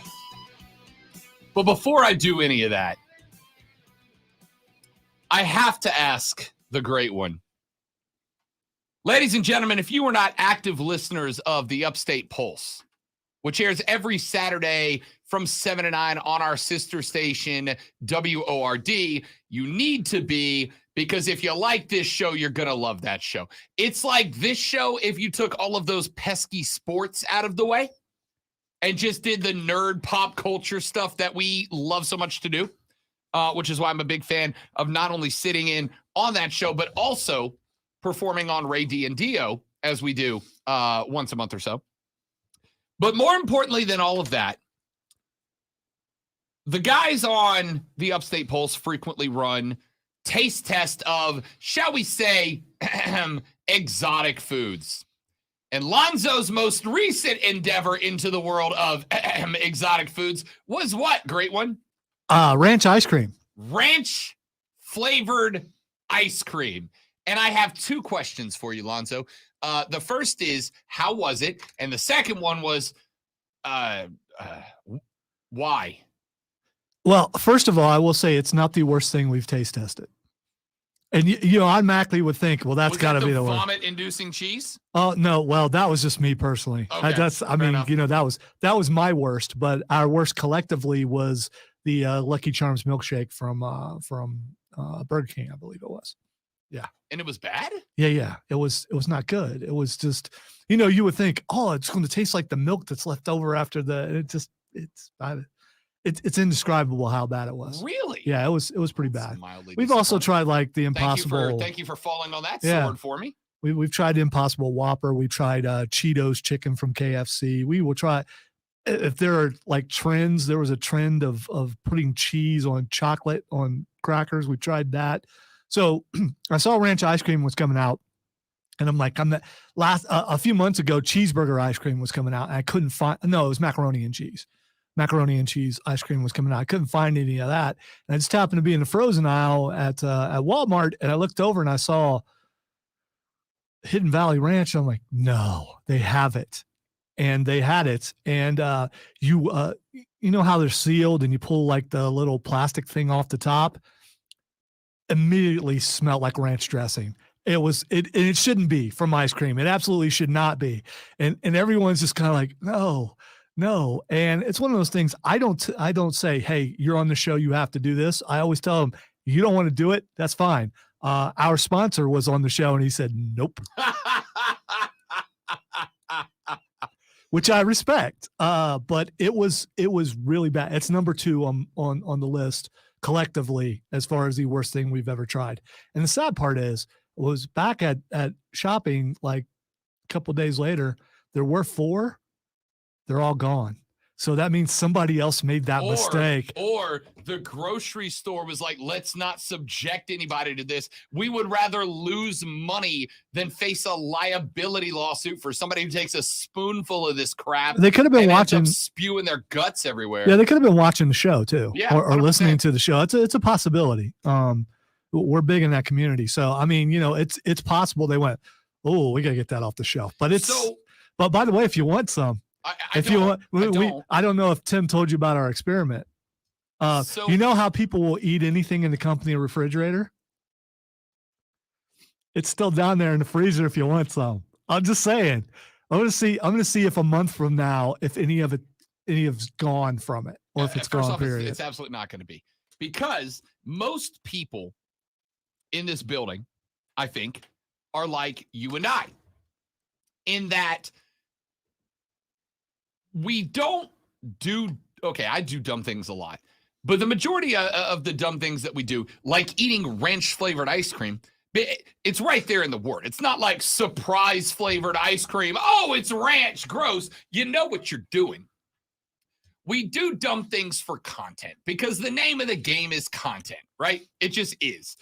And I wondered, so would you have tried it if it wasn't for content? Because the answer for me is a very clear no. No. Right. No. I saw this and went, no one's going to like this. There's a chance you pick something like that and you go, okay, some of the stuff we try, it's like, yeah, it might be pretty good. We tried the pizza sliders from Arby's when that first came out. Those are excellent. One of the best things we ever tried. So, I think it comes from growing up in Ohio, where fast food was test marketed all the time, and working in grocery stores where things were test marketed. They would bring samples in all the time if you work in a grocery store and say, try this. So when I looked at ranch ice cream, I immediately thought everyone's going to hate this. But there's like a percentage, a very small percentage, that you open that up, you stick the spoon in there and go, wow, this is good.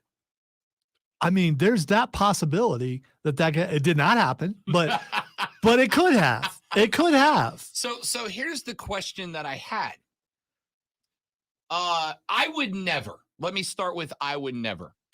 But when you compare it to the taste of ranch, is it like if I took a spoonful and put it on top of a hot wing, it would taste like a hot wing dipped in ranch? It absolutely tastes like ranch, but it's like ranch and milk. Is it like ranch, like mild ranch? Or oh, is no, it like, I told you. It's like eating a spoonful of ranch. You pull that thing off, you smell the ranch. And by the way, you smell the ranch later. Take that however you want. You smell the ranch later. It was a spoonful, and Tim did the same thing I did. Took a bite and went, okay, this is not really that bad. Took that second bite and went, oh yeah, it is. So the first bite doesn't get you as bad as the second bite does. And then you immediately regret taking the second bite. And there was no third bite. There was no third bite. So is this like, I thought Matthew was going to die. Here, let me put it this way. April 15th returns Bet for the Cycle, the only nationally syndicated baseball gambling show worth your time. Hosted, of course, by former MLB player Cody Decker, Hate Nass Mario, your executive producer, and also I'll be there. And obviously, as the three of us love to inflict emotional and physical pain on each other throughout the course of the baseball season, my question here is it bad enough that I put on the table in the early weeks of the season a personal bet? Because every week, and by the way, these are never scripted on the show, right? But every week, one of us says, I feel like X is going to happen. And somebody else says, well, I don't. And it ends up being a personal bet. And that is where the eat a helping spoon of Vegemite came in. That is where wax various body parts came from, etc. It's never like a scripted bet. It's just something we stumble into every week. Do I put on the table as a lost bet punishment that someone must finish like 2 scoops of ranch ice cream while on the air? Is it bad enough, Zoe, yes, that it would be worth the risk to get either Hating-Ass Mario or Cody Decker to be forced to eat a couple of scoops of ranch-flavored ice cream on the air? Is it that painful? Well, 2 spoonfuls is bad enough. 2 scoops, that would be rough because the thing is, I mean, it tastes like ranch. It does, but there's something off about it because it shouldn't be in ice cream form. And the smell is so strong. You eat 2 scoops, you're going to pay for that for a while. So yes. Yeah. So like, and here's one way we can find out. So after the show is over, if you want to, no. I'm not saying, I didn't want to smell it. No, just smell it. No. Just go down, open it up and smell it. That's all I'm saying. I mean, you know, I'm going to. I'm 100% yeah. going I to. mean, I'm curious, and I will go with you. I'm curious to see if it's lessened, if the smell is lessened. I think, ladies and gentlemen, our first bet for the cycle bet L payoff from Rob Brown, because we all bring a unique bet every week. I think the first bet L is going to be that if whoever drops the first bet is going to have to go like 2 solid scoops of ranch flavored ice cream, because between Lonzo and T2, it sounds like it's just preposterous. Now, see, the thing in radio to do is to sell it like, oh no, it wasn't that big of a deal. But this is bad. This is not good. And I can't in good conscience I will put it in the fridge, because if someone steals food out of the fridge, they deserve what they get. That's why I put it back down there. Here's my thought. And obviously, if it smells that bad, you're not going to get away with this. But my immediate thought was like, I just transferred into a carton that says vanilla. Which is what we were going to do. It white? It's white, right? Yeah, but someone hasn't brought the other container yet. It's still not out of the realm of possibility. Trey said, I was hoping to have a comparison of which is worse, ranch ice cream or Vegemite. I'm going to go ahead and say, without having it been in the same room as ranch ice cream, that Vegemite runs away as the more human violation of our societal agreements. Vegemite looks like it would be. Still, the worst thing that I've ever eaten on a bet was haggis. And it took me a couple of months to recover from that. So... All right, April 15th, the return of Bet for the Cycle. And I feel like my goal out the gate is going to get either Cody Decker or Hating-Ass Mario to have to spend their own money to purchase ranch ice cream and eat it live on the air. Isn't Cody like kind of a California guy, though? I mean, maybe they're into that sort of thing. I don't know. I'm going to go ahead and say, strictly speaking, ranch is a pretty Southern thing. No, it's not. Yeah, it ranch is not. It is not. It is. I can guarantee you that I've been eating ranch my entire life. I've lived in the South half my life now, but the first half of my life, I enjoyed ranch quite a bit. I'm saying when I think, what does a Californian put on a salad? Ranch doesn't jump to the forefront. Yeah, you're probably right. Like Cody, it's some sort of vinaigrette thing. Yeah, but Cody's eating fat free. And for the record, when we were up in New York, I met him in person for the first time, right? We were able to bump into each other and meet each other St. Patrick's Day at a bar. And Cody's yoked, all right? The dude's shredded. He works out like hours a day, every day. So I promise you, he's going like gluten-free, sugar-free, carb-free. He's basically pouring water on his salad as a dressing, right? But in fairness, Cody can also take his shirt off of the beach and not have people try to roll him back into the water, which they think is his natural habitat, like they do with me. This is going to wreck him. Just as a person, it's going to wreck him to have to do this. I will say... You're welcome. Yeah. I think you may have just come up with bet number 1. Now, I don't know that I'm putting that on Hating-Ass Mario. Right? He's like a young kid. He's kind of like protege status. We're getting him there. I feel like, let me put it this way. For a lost bet last year, Hating-Ass Mario accepted the term of dress up as and put on the makeup of Dylan Lee's The Crow and go to the nicest steakhouse in Indy for dinner. And he freaking did it. So he's not going to be afraid of ranch ice cream. I feel ranch ice cream may wreck Cody Decker as a person. My guys on the Upstate Pulse are late 20s, early 30s. So, but none of them were having it. I'm just saying. So demographically, I don't think it matters. If it's nasty, it's nasty. Fair enough. All right, ladies and gentlemen, are any of you willing to try ranch ice cream?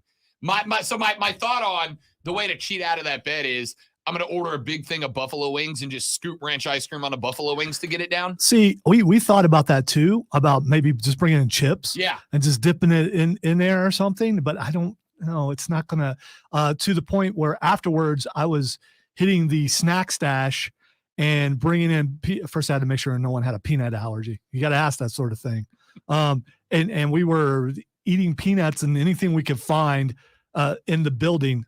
Not taking it out of the refrigerator, by the way. There's things you can purchase here. I had some stuff to get rid of the taste, and it didn't work. It took probably a day and a half before I got rid of it, and I couldn't eat ranch on stuff the next day.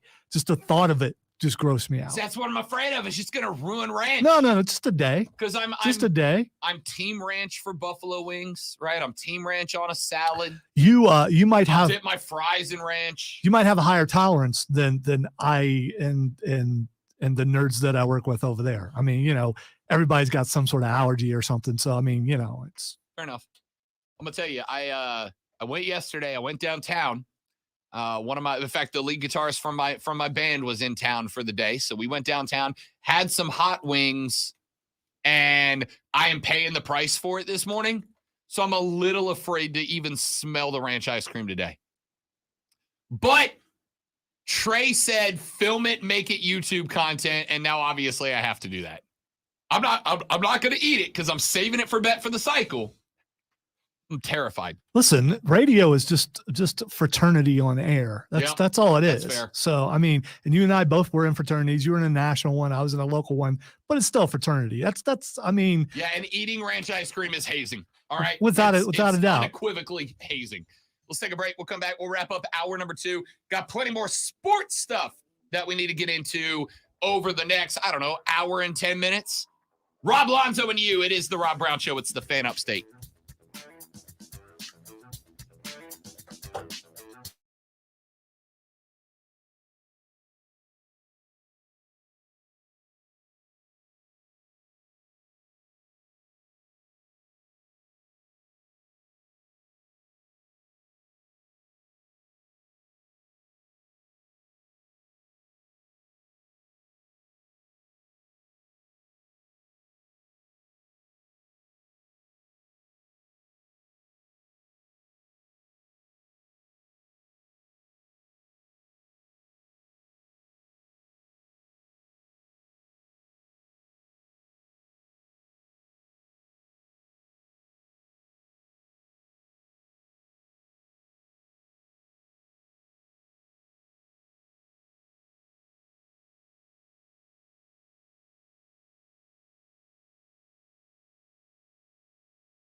If you own a small business, you know the I don't know, man. I'm not sure that the dipping anything in it will help. they've made it easy, no matter how busy you are, to apply for the And I do feel sorry for whoever bought the other ones. Luckily, it's in just the little small pint sizes. If I had bought a half gallon, I'd be upset.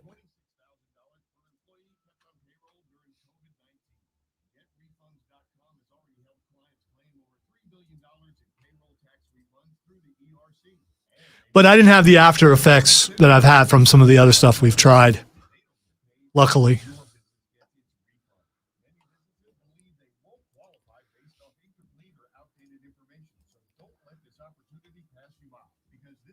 And the thing is, you know, it's so bad, but you're willing to suffer yourself because everyone else is.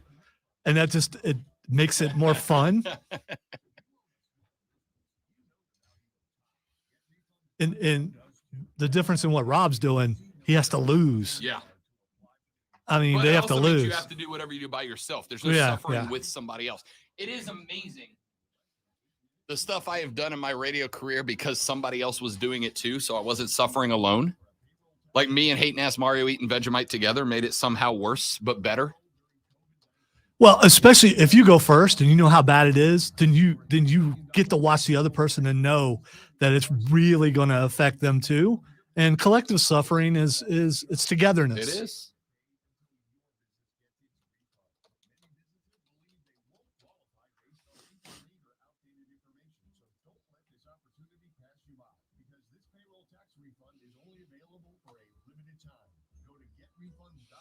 You know what? I don't think, Trey, I don't think I have a favorite ice cream because it fluctuates. I think ice cream is a mood kind of thing. What you're in the mood for. Whatever mood I'm in, it has to have chocolate though, probably.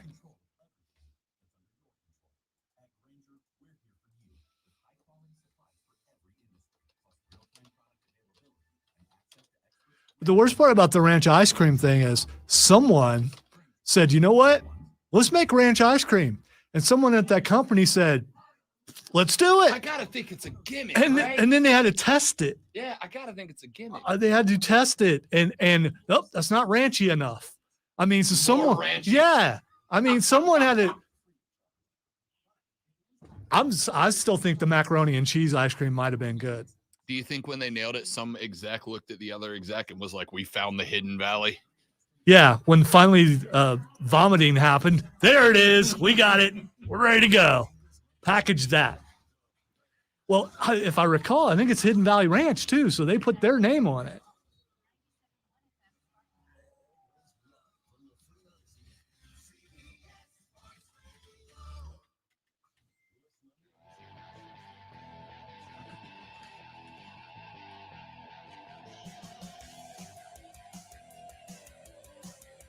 The Rob Brown Show continues. It is the Fan Upstate. I am Rob. He is the great one, Lonzo, consumer of ranch ice cream.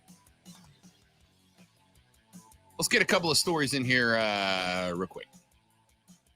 Baseball opening day Thursday. Atlanta Braves are dealing with, stop me if you've heard this one before, Braves fans, some injuries before the season even starts. The Atlanta Braves will open the season with a pair of rookie lefties in their rotation. Why? Because righty Kyle Wright is going to start the season on the 15-day injured list. Why is that a big deal? Kyle Wright was the only 20-game winner in the majors last season, but had a slow start this spring. He got a cortisone shot in January to address a shoulder injury, and effectively the Braves just want to give him more rest and rehab time. Jared Schuster and Dylan Dodd have both had pretty good springs for rooks, competing for what at the time was believed to be one spot on the rotation, will now get their opportunity to compete at the big league level to see who gets left on the roster when Kyle Wright returns, hopefully after that 15-day stint. The Braves did, however, interestingly enough, option Ian Anderson and Bryce Elder down to AAA Gwinnett back in mid-March to clear the way for both Schuster and Dodd. So the 24-year-old Schuster, Atlanta's first-round draft pick in 2020, is expected to start in the Braves' third game at Washington on April 2nd. Dodd is expected to take the number 5 spot in the rotation and should start on April 4th at St. Louis. Schuster posted a 1.45 ERA in 5 spring training games, 18 Ks and only 4 walks through 18 and 2/3. Dodd is also 24, an ERA of an even 2 in 18 innings this spring, 20 Ks and 4 walks. He was a 3rd-round draft pick back in 2021. Kyle Wright last year, of course, as we mentioned, 20-game winner, finished the season 21-5 with a 3.19 ERA in that breakout season. Ian Anderson gets sent down, a guy that had been in and out of the rotation predominantly because he was having control issues in the spring. And the Braves understand that this NL East situation could get very, very competitive down the stretch. They don't have time this year to let guys get comfortable. They don't have time this year to let guys figure it out. They have got to be competitive from the get.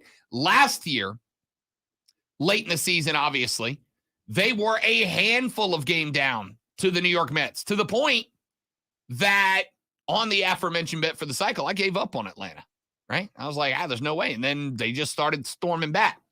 And that's great. When your bats start heating up as you get to, through, and after the All-Star break, that's good news.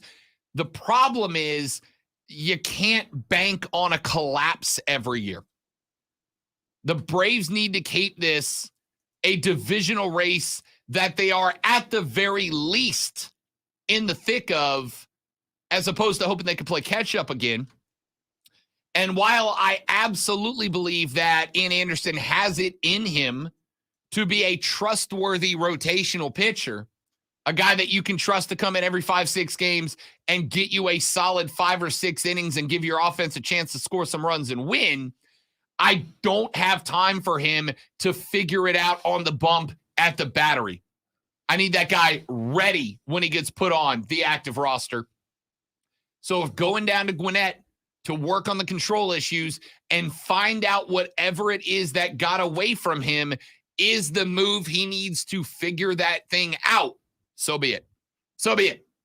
So that's where the Braves are going to go rotation-wise out of the gate. Max Fried will get the first start for Atlanta on opening day. Texter says, I tried to replicate the current Panthers roster on Madden 2022, and Adam Thielen is the top-rated player now. He's got that in him. Even at 32, he's got that in him. Possession receiver who's going to give you some yak. That's what I'm going for. That's what I'm going for.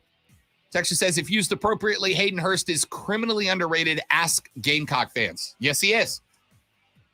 Criminally underrated and was still the best tight end in the free agent class. For a rook quarterback, give me that security blanket all day. Hour number 3 is next on the Rob Brown Show in the Fan Upstate.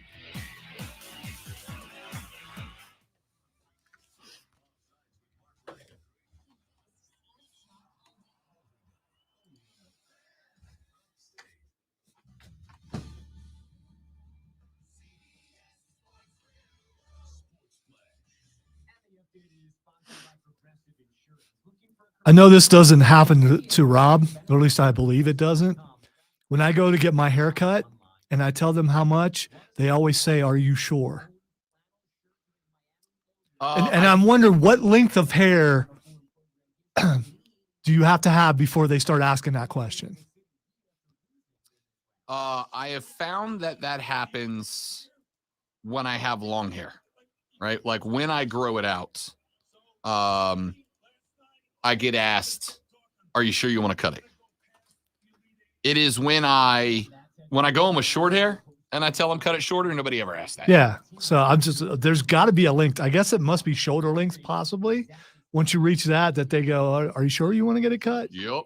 Like, I am at the barber, not trying to be a smart aleck here, but yeah, I'm here to get a cut. It's not like you're saying, "Buzz it all off. Are you sure?" Then that would be a legitimate question, I think. I know everyone watching will appreciate this, but I was told that my hair is healthy. I mean, so I got that.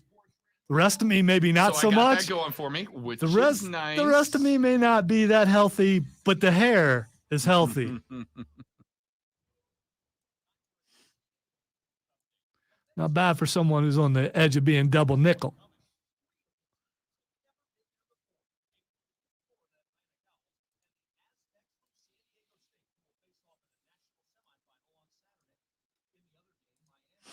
How many people knew that Florida Atlantic's mascot was owls before now? Because I didn't. I did, but that's only because I'm from Florida. So, Or maybe I knew it one time and it was like, yeah.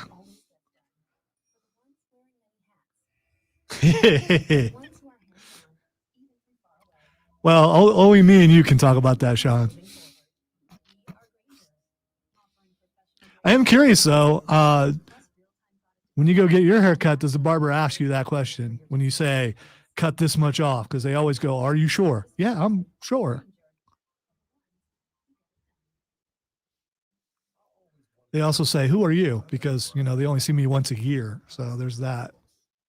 do you have like a guy or a gal you go to? Because we did that live remote from V's. Yeah. I really like how they're set up, even Yeah. though I have to go out of my way to go there. It takes me like 35 to 40 minutes to get there from my house.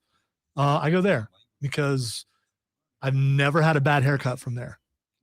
And granted, there's not a lot of things to compare it to, and I might forget after a year, but no, they're always cool. And I never go after a specific person. I had it cut by like 2 or 3 different people there, and they always do a good job.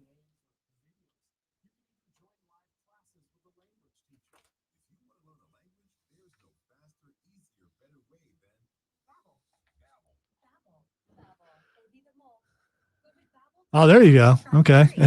That means I'm guessing you didn't have to pay for it. Sean used to play this game because his is shoulder blade. Well, remember how mine was 5 inches, and this is curled up, so it's a lot longer than what it looks like because it curls. Sean but used to drive my mom nuts by every time she asked him, when are you going to get a haircut, adding like another 3 months to it. So he plays the same game I do. I was talking about my haircut in the hallway to Tim 1, and I was like, "Can't you tell I got a haircut?" And Tara's like, "No." You can absolutely troll with a haircut. You can also rail against stereotypes by keeping your hair long because people perceive you to be a certain way because your hair is long.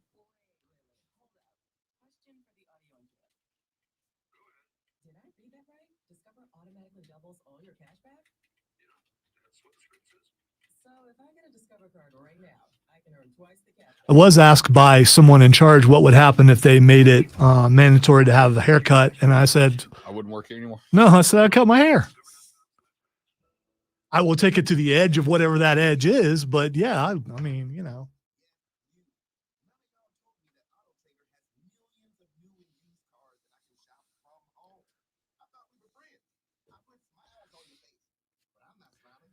But the late great Russ Castle made it a deal. When you gonna get your haircut? Never now. You really need your haircut? I can't. No. That's when I started growing it a lot longer because it bothered him. Or it was the actual radio bit, and I'll never know. Unfortunately, I can't ask him now, but still.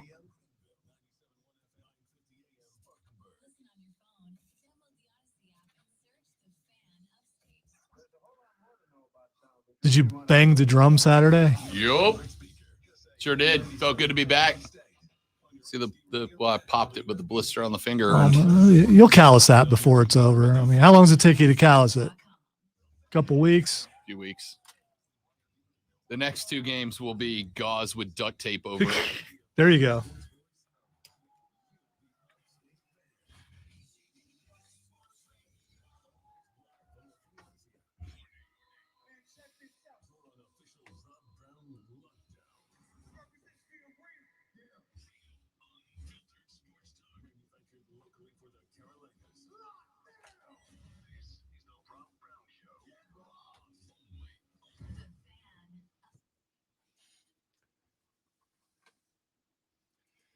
The third, the final, the best, the money hour.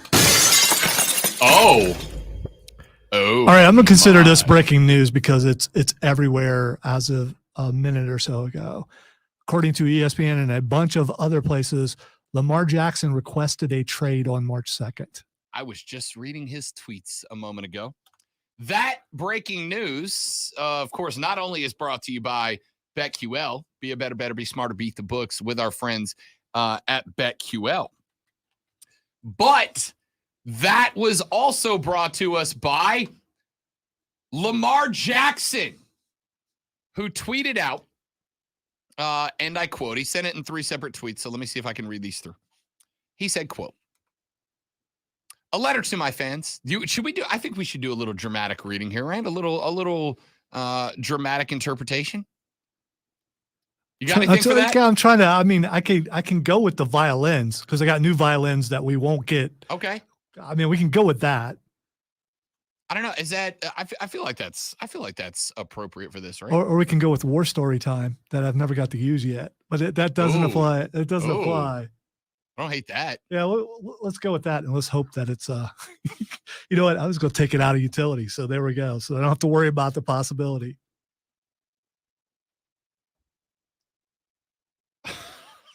So good. I like it. This isn't going to get us YouTube flagged, is it? No, I just took it out of utility. Oh, okay, so just because so for those of you that are for those of you on the stream, you can't hear the very dramatic drums marching war. It's supposed to be like Revolutionary War. You do a lot of stories from, and then you just stopped once I got the music from where you visited cow pens and stuff like that. So I had it ready for that. I just haven't been able to use it. There we go. Yeah. There we go. That's what we're waiting for. All right. Oh, wait a minute. Hang on. One of his, he sent out 3 tweets and one of them has disappeared. We're going to lose some context here. All right. I'm not sure I like this music for this. Yeah. Now I think we need some sad music for this, right? And we need some sad music. I am putting, that's like 4 on me today. Yeah, you're struggling. Well, it's your first day back. Yeah, I know. I am putting this in utility though, because it's whitelisted. Yeah. Which means it's supposed to be okay for YouTube. That's fair. All right, let me see if I can find that. See, now I'm against the gun because I've lost one of those those middle tweets that got put up. And I gotta have the whole context, right? You can make stuff up in the in-between part. And then he said some other stuff, and then he continued here. I mean, that's one way to do it. That's fair. All right, let me see if I can find the whole thing here. There it is. All right, I got it. Ladies and gentlemen, the Rob Brown Show presents Sports Theater, a dramatic interpretation of tweets from athletes. Today's episode, Lamar Jackson tweets through it. A letter to my fans. I want to first thank you for all of the love and support you consistently show towards me. All of you are amazing, and I appreciate y'all so much. It's weird saying y'all, right? In the story. Okay. And I appreciate y'all so much. I want you all to know not to believe everything you read about me. Let me personally answer your questions in regards to my future plans. As of March 2nd, I requested a trade from the Ravens organization, for which the Ravens have not been interested in meeting my value. Any and everyone that has met me or been around me know I love the game of football, and my dream is to help a team win the Super Bowl.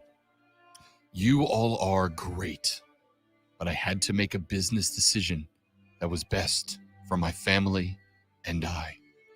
No matter how far I go or where my career takes me, I'll continue to be close to my fans of Baltimore Flock Nation in the entire state of Maryland. You'll see me again. Signed, Lamar Jackson. He didn't actually sign it, Lamar Jackson. I didn't know how else to end it. Well, technically he wrote it, so it's signed Lamar Jackson. Fair enough. Yes.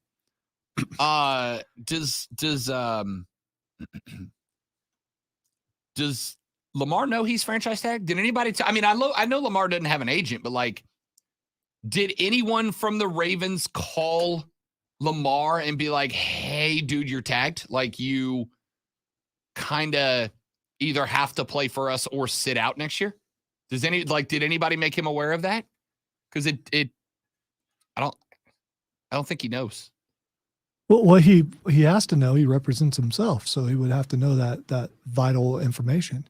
But in the day and age that we live in now, where players can decide, hey, I want to be traded and do whatever they do, and then management goes, okay, and they get rid of them. So somebody just tweeted a photoshopped picture. A Chiefs fan just tweeted a photoshopped picture of Mahomes handing off to starting running back Lamar Jackson. Oh man. It's kind of weird that now suddenly the Lamar Jackson, that tweet from him just showed up on my Twitter. So let's start with asking this question. And I think it's a very fair question to ask. That obviously that demand was out there and that everyone is clamoring for Lamar services? Yeah. Nobody has put forward an offer sheet yet. There are 31 teams in the league that do not have Lamar Jackson on their roster. There are probably 10 that have their guy or are locked in with a guy that they can't afford to make an offer sheet to Lamar. Let's say, conservatively speaking, there's 15 teams in the league that could put in an offer sheet for Lamar Jackson that is higher than the non-exclusive franchise tag. And none of them have done it yet. Now, the interesting thing is that we have scratch that, not all. The interesting thing is that most of us have kind of fallen into the belief that the Cleveland Browns completely screwed up the NFL quarterback market with the Deshaun Watson contract, right? I mean, a fully guaranteed quarter bill. Was it $233 million? Fully guaranteed, whatever that ridiculous number was. And I think all of us were like, yo, the Browns just upended the quarterback market. But it turns out maybe they didn't, Lonzo. Maybe we just thought. They capped it. Yeah. They capped it. I'm curious, though, with a number, someone picking at number 4, I believe is where Indianapolis picks. Could they trade that pick for straight up for Lamar Jackson? Can he stop that trade? I do not know if Lamar has a no trade clause in his contract. I'm not super familiar with it. Let me go ahead and see if I can find that out. No, he does not have a no trade clause. Let's see here. I'm looking at a report from Rappaport. Trade and tag involving Jackson could be possible if they can't make progress this offseason, and there would likely be no shortage of suitors for him. Nope. Even without a no-trade clause, it's likely Jackson could direct the situation since a trade would require him to sign his franchise tag tender. So I guess he could just not sign the franchise tag and just not play this year. Yeah, but he is just, by putting this out there, he's saying he doesn't want to play in Baltimore. Yeah. So right there, he's saying he doesn't want to play in Baltimore, so you would make you believe that if they were to trade him somewhere, that he would at least sign that there. Texture said, who's giving up 2 first-rounders and tying up 25% of their team's salary cap on one position for a guy who's been injured 2 years in a row? Yeah, I again, do I think that Lamar Jackson could get Patrick Mahomes money? Yeah, I do. Do I think he could get Russ Wilson in Denver money? Yes, I do. Do I think he's getting Deshaun money in Cleveland? No. I don't think anybody's getting Deshaun money anywhere else. I think that Cleveland decided to try to upend the quarterback market, and all that's going to result from it is they're going to pay a lot more for their quarterback than anywhere else. And I think a lot of quarterbacks, and Lamar just happens to be QB1 on this list, I think a lot of quarterbacks are about to learn that, hey, Deshaun was the beneficiary of a team doing a real dumb thing, right? A real dumb thing.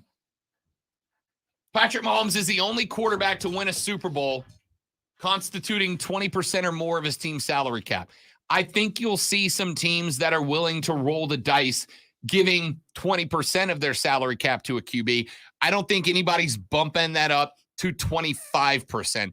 That is a redonk number, right? And I think we've reached a number that we can now look at and go, we know what the market is, So and it ain't a quarter bill. So what's worst case scenario here? If he doesn't get traded and he's staying with, does he sit out? I mean, I I think guess at this point, I think so first off, he's got to sign the tag to play under the but tag, he's or he just- doesn't play. Yeah, he just said, "Hey, I don't want to play in Baltimore." That's the only reason why you put that out there, and it is everywhere now. I think that at this That's- point, no one wants me. I'll show you. I'll just say that I wanted to Yeah. be traded, and you wouldn't trade me. I don't know how it helps his cause any. it helps his cause because you have now effectively told Baltimore, I'm not playing there. Now, the question is, if you're the Ravens, No, you help the Ravens out because now they know we got to get a quarterback. right? And that's my thought is he's kind of putting this on the Ravens. Look, you're either going to trade me and get compensation, or you're going to punish me by making me sit out a year, but then you get nothing back for me, right? You're either going to trade me and get something back. And again, if Lamar's willing to say play for the Colts, which again, if his goal is to win a Super Bowl, I don't know that Indy's the spot. You know where it could be a landing spot? Detroit. Detroit's ready. Do the Jets make a run at this? They've been waiting on Rodgers. Them and the Packers can't seem to get it done. Are the New York Football Jets an option for Lamar? What about the Dolphins? And who knows? Maybe Lamar is playing that angle that Aaron hasn't signed yet. Yeah. He can move himself right into that spot. So you kind of put it on the Ravens. You have two options here. You can trade me, and you can get something back. Fourth rounder from the Colts, fourth overall from the Colts. What's Detroit drafting at? 6th overall, 7th overall, whatever it is. You can get that spot. Maybe Miami gives you like their 1st and a 4th or something like that to make up for the drop value. Or you can just not have a quarterback at all next year, punish me by having me sit out a year, and oh, by the way, get healthy in the process and get nothing back, and then still need a quarterback the year after that. What's your move? This is very interesting from Lamar. Very interesting. Texas said, why would the Panthers not be on that list? I mean, for me personally, they would be.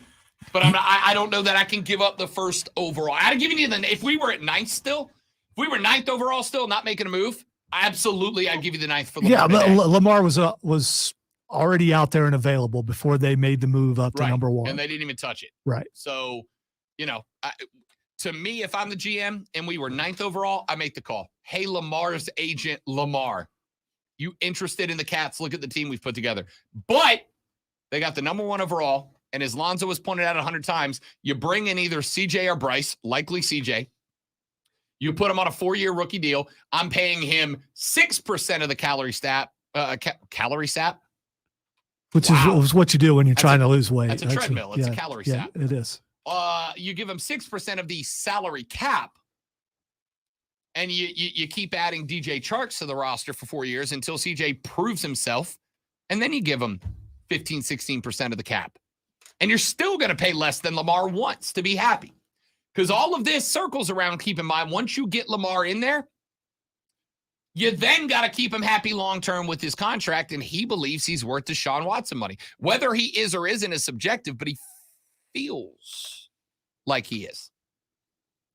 Again, Lamar, especially with this tweet storm, Lamar now also brings you the risk of him getting there, being upset after a year, and now you're sitting where Baltimore is versus having CJ, who may or may not work out, but at least you know the stability's there. I'm going to ask the question I'm sure that the TV shows are asking right now, so why not ask it? If Lamar had an agent, would these tweets have gone out? No, not a chance. Joey B with a brilliant idea. Pittsburgh should make an offer and either force Baltimore to hamstring themselves with a salary cap or lose their QB to their rival. I don't hate that. I don't hate that. But again, do you want the drama as well as They got fighting Kenny Lamar Pickett on a $250 million contract? Kenny Pickett. What do they need Lamar for? Yeah, who needs Lamar? All right, your thoughts. 844-FANFONE. That's 844-326-3663. You can text us at 71307. 71307. Start your text with FAN, F-A-N, FAN, F-A-N. We'll read them on the air. Getting a lot of text and tweets from you guys about this Lamar Jackson scenario. Send me your thoughts on it. I'll read them when we come back. Got a few more things I want to get in here before we call it a show. Rob Alonzo and you on the Rob Brown Show and the Fan Upstate.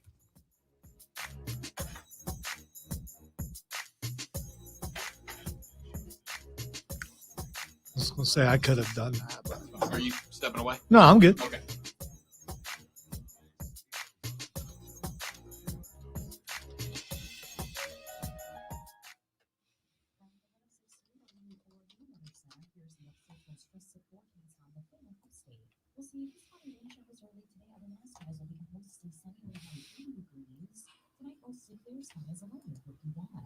Tuesday, sunshine spring shows here with partial sunshine, but it's 169. I'm meteorologist Jennifer Luchitsky on the Fan Upstate. Currently, it's 66.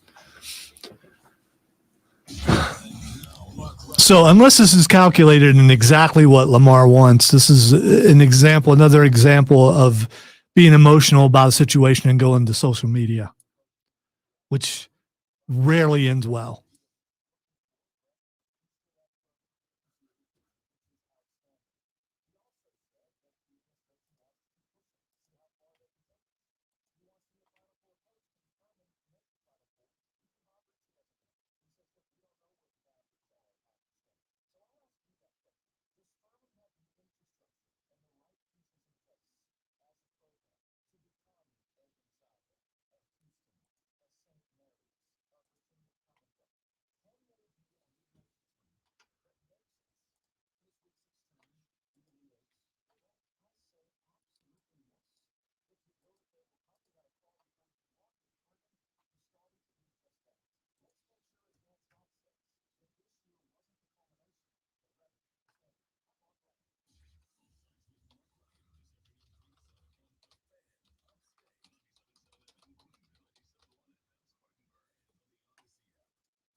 This weird spot where, like, on one hand, I'm a big fan of telling people, like, know your worth, know your value, right? Like, don't let somebody take advantage of you. And then on the other hand, there's a lot of people who are like, you don't know your value. You're overestimating yourself just a little bit.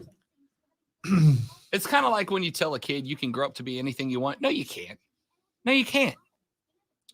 And I think we need to be realistic about knowing your value, but being realistic about it. I think there are some kids out there with the aptitude to be able to grow up, but it's not a great percentage. I wanted to be an NBA player when I was growing up. I can't. There was no universe in which Rob Brown was ever going to be able to be an NBA player. Yeah, I wanted to be an astronaut, but turns out that I'm scared of going fast really high. It's kind of a deterrent. So I can't do that. Yeah. I wanted to be a jet fighter pilot. I was going to go to the Air Force Academy. You know what they told me? You're too big to be a jet fighter pilot. You can fly like C-130s. And I was like, no, I'm out.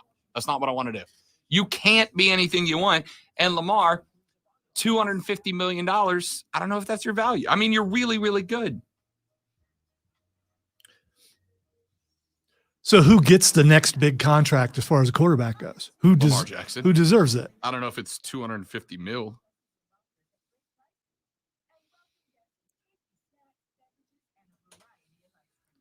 I think it's a mistake if he sits out a season, though. He's guaranteed to be healthy for that. Well, no. He could slip in the shower or something, but.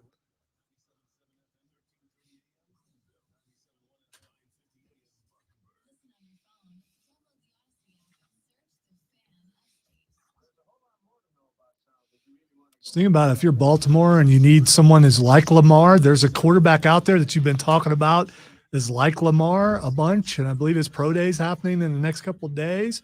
I believe he played in Florida. Maybe you trade that pick away and you just go ahead and pick him.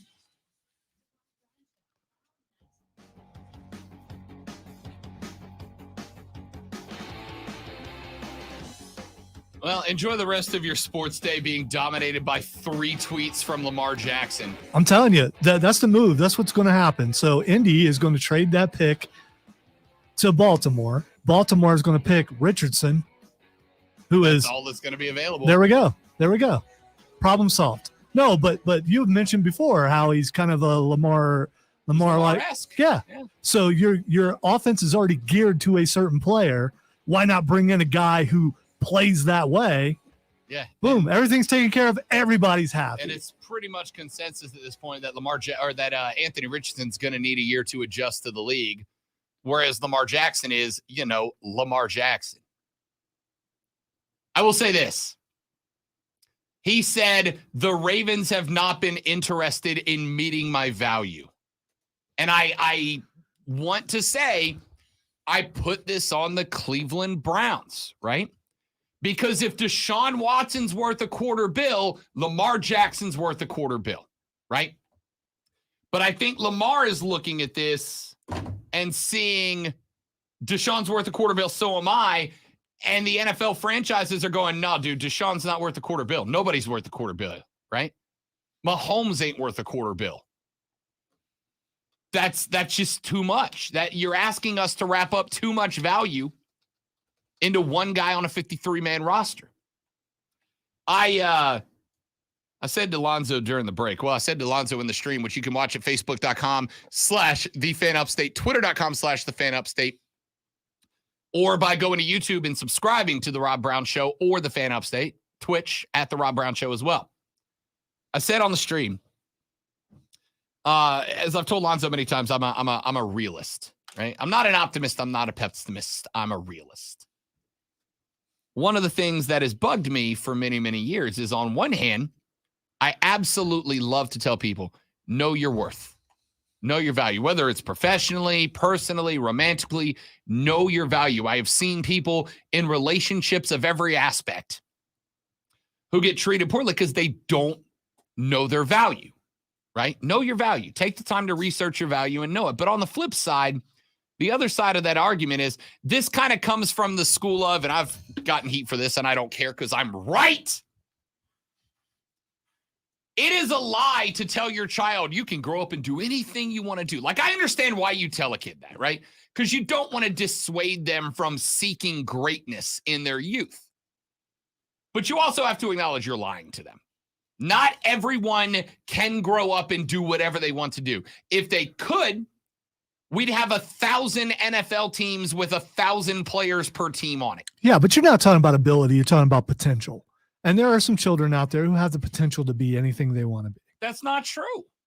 That's not Absolutely true. Are. There are some a person absolute... like LeBron James's kids have the potential to be anything they want to be because they have the money and they also have the athleticism. You think Bronny could be a NASA rocket scientist? If he had wanted to early on, yeah, because LeBron would have said, okay, I'm going to get the best, put you through the best schooling and all that kind of stuff. As somebody who for a couple of years was going through the college system to be a teacher, there are some real dumb kids out there. And I will say people with that,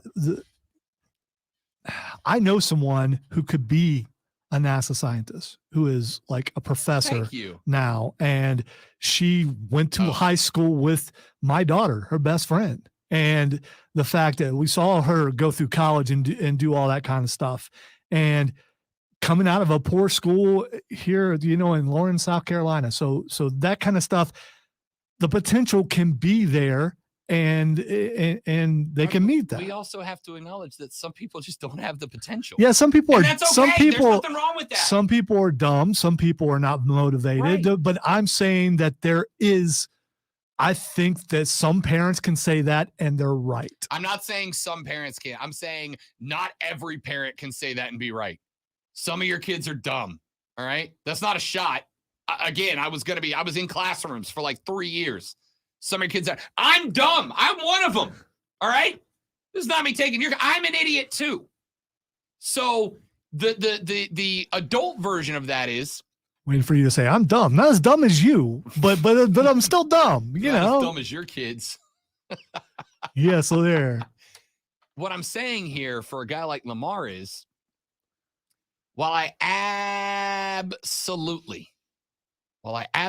agree that everybody should know their worth, know their value, know what they can bring to the table, I think you also have the expectation of being realistic about it. Lamar, Deshaun didn't get 250 mil. He didn't get a quarter bill because he's worth a quarter bill. He got a quarter bill because the Browns are idiots. Does Lamar in the current market have the potential to be the highest paid quarterback in the league? No, he does not. And not because he's not talent-wise there. He doesn't have the ability to be the most high-paid quarterback because of Deshaun's contract. Now, he does have the ability to be the highest-paid quarterback not named Deshaun Watson. And I would, again, if I'm Carolina, I am all in for that. Right? I am down to make him the most highly paid quarterback in the league, not named Deshaun Watson. No issue with that. But I can't give except for you've set your offense up in a way that it would not work for Lamar Jackson. You'd have to, yeah. So I actually think with the talent that's been brought in during free agency, you could reconstruct that offense to be successful for Lamar. Think about how heavy Lamar's leaned on tight ends the last couple of years. I got Hayden Hurst. Think about how good Lamar is. I think he did at one point too. Didn't Hurst play for Baltimore? I think so. Think about with Adam Thielen and the running style of Lamar, how valuable a guy like Adam Thielen can be as a sit down in the gap wide receiver. I think you could tailor it perfectly for Lamar. I would be willing to make Lamar Jackson the highest paid quarterback not named Deshaun Watson. But I can't give you Deshaun's contract. And that's not to say you're not more valuable. In terms of your ability and success rate, you are more valuable than Deshaun Watson. But I can't pay you what he paid. The contract they gave him is too ridiculous. I can't do it. Lamar Jackson will be better than C.J. Stroud, C.J.'s rookie year. That's not to say C.J. Stroud can't surpass Lamar Jackson down the line. If you ask me if he will, I'm going to say a solid question mark. So how do you look and say, when you say better, you mean better record-wise or just better talent-wise? I mean, just a more talented quarterback.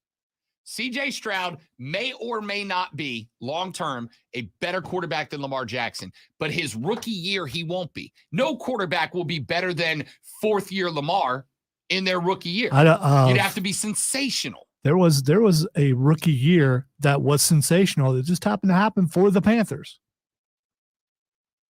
Cam? Yes. Set records his rookie year. So it is possible. And I'm not saying it's impossible. And it's happened there at that spot. I'm not saying it's impossible. I'm saying it's improbable, right? That is true. It's improbable. And if I could guarantee that Lamar would come in with like a 4-year contract that he's happy with, that we're happy with, I believe there's enough talent around Charlotte that you could retool that offense for Lamar Jackson, and the Panthers would be better than they would be with C.J. Stroud or Bryce Young. The problem is, I don't think you're going to come up with a contract that Lamar Jackson's happy with, because he's looking at Deshaun's contract and going, that's my value. And while you are as valuable as Deshaun Watson, you are not, nor is any other quarterback in the history of the league as valuable as the contract on which Deshaun Watson's name appears. Those are two different things. Value to a football team, Lamar Jackson would be the most valuable to his football team quarterback in the NFL, not named Patrick Mahomes. You look, Joe Flacco's trending for some reason. Yeah. Come home, Joe. Come home. Be elite for the Ravens once more. The last quarterback to win something meaningful in Baltimore. Because he was elite. Joe Flacco's elite. He got paid like he was. Sure he did. Lamar's not. Because he's elite. I don't know, man. Like, if I'm Carolina, it would be worth making Lamar Jackson the highest paid quarterback in the league, not named Deshaun Watson. But I can't give you Deshaun's contract. And you got to know that. All right. How high of a draft pick how low is too low to trade for Lamar? Well, I mean, there's no so you such gotta be, thing. Does it have to be like add on to it? Okay. So what I'm saying is, does it have to be a top 5 draft pick? The problem you're going to bump into is that if you make a trade with Baltimore and all parties sign off and are happy with it, right? Because again, if it's a direct trade, I don't know exactly how the legal logistics work out. If it's a direct trade. If it's a sign and trade where Lamar signs his franchise tag and then gets traded, Lamar's got to sign the tag, which, he might not be willing to if Indy wants him, but he might be willing to if the Jets or Miami want him or Detroit wants him. The problem you have with Baltimore, if they find the deal that's right for them for a straight up trade, and I don't know what that looks like yet. But if they trade Lamar Jackson, Lonzo, what becomes their immediate necessary draft pick? A quarterback. They just trade places with one of the teams that needs a quarterback. And if you need a quarterback and you're not inside the top 5, maybe 6, you're not getting one, right? It's funny. This just popped up on my Twitter. Lamar Jackson's next team odds. Guess what's number 1? What I just mentioned a couple minutes ago. The Colts. Yeah. Because it just makes sense if that were to happen. It probably won't because things don't often work out like maybe they should. But I mean, you trade that number 4 pick to Baltimore, you get Lamar, and the Colts can get Richardson. It makes way too much sense. Yeah. I mean, honestly, I think as far as trading a draft pick, the Colts are probably the only team that Baltimore might be willing to talk to, right? Unless they just got something for Will Levis, which, by the way, did you see Will Levis for his pro day at Kentucky? Carolina sent a contingent to see Levis, and when Levis rolled out to the field to work out, tarps off,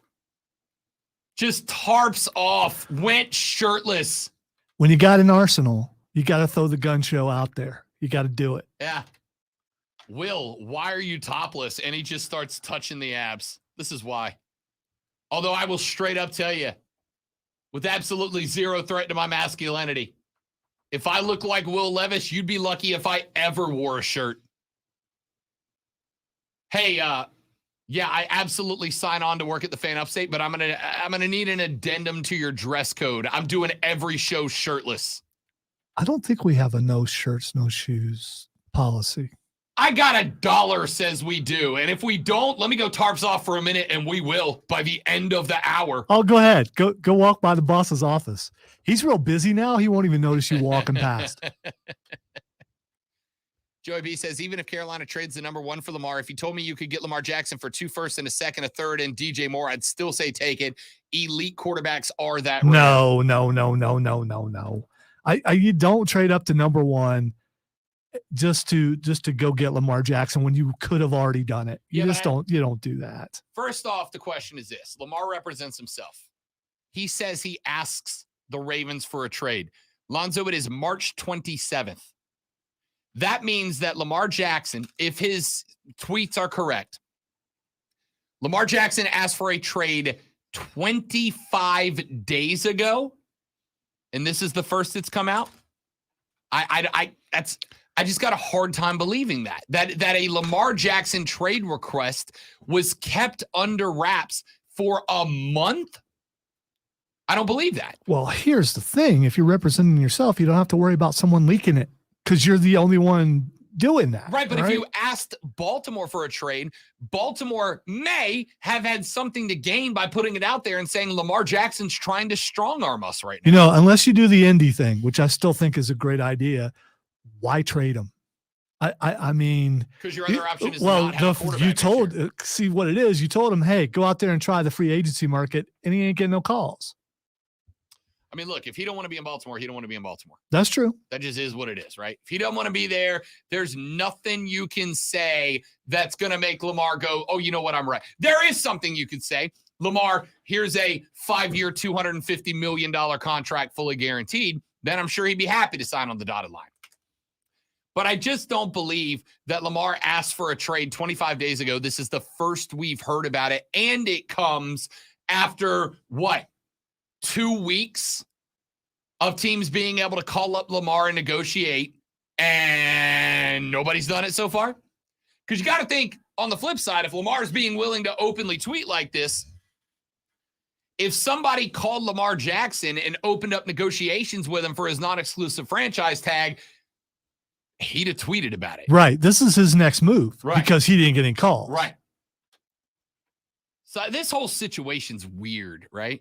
And it's only weird because of the Deshaun Watson contract. If that contract's not out there, Lamar Jackson is a happily signed, happily paid Baltimore Raven right now. But because he wants Deshaun money and because there are 31 other teams in the league mad as hell at the Cleveland Browns right now, nobody's making that move. And again, I don't necessarily blame him. I don't know if a quarterback's worth a quarter bill, even if they are elite. But Joey B said, I got no problem putting a fat trade package together for Lamar. But all of it is going to be contingent on, is Lamar going to be happy with the contract that you offer him? And if he's looking for a Deshaun Watson contract, it is very obvious no one is willing to give him one because somebody would have made the phone call after 2 Tuesdays ago when Lamar became a non-exclusive franchise tagged player. And you can make that phone call. Lamar, I know you want a quarter bill. What do you say to 5 for $200 fully guaranteed? What do you say to 5 for $205 fully guaranteed? Right? And nobody made that call?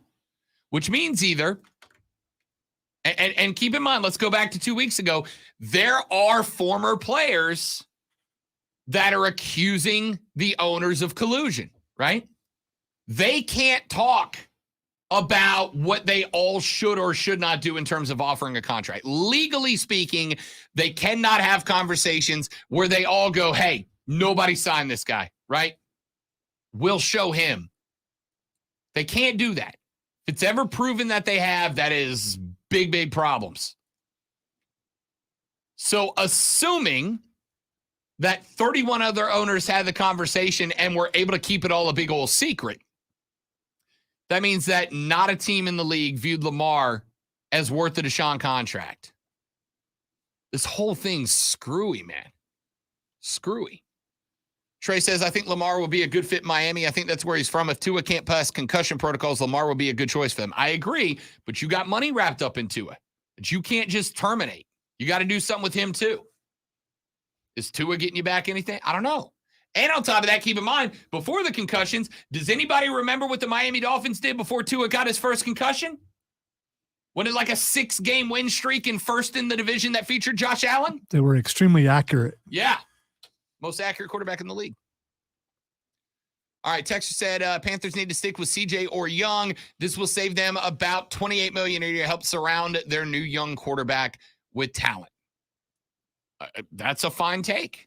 Yeah, I was seeing Rashad tweeting about some stuff about this earlier, about the cap room they'll have this year and next year to add more pieces. Next year's cap space for the Panthers is set up to be good. You're going to lose some pieces, but you're going to have a lot of contract money rolling off the books.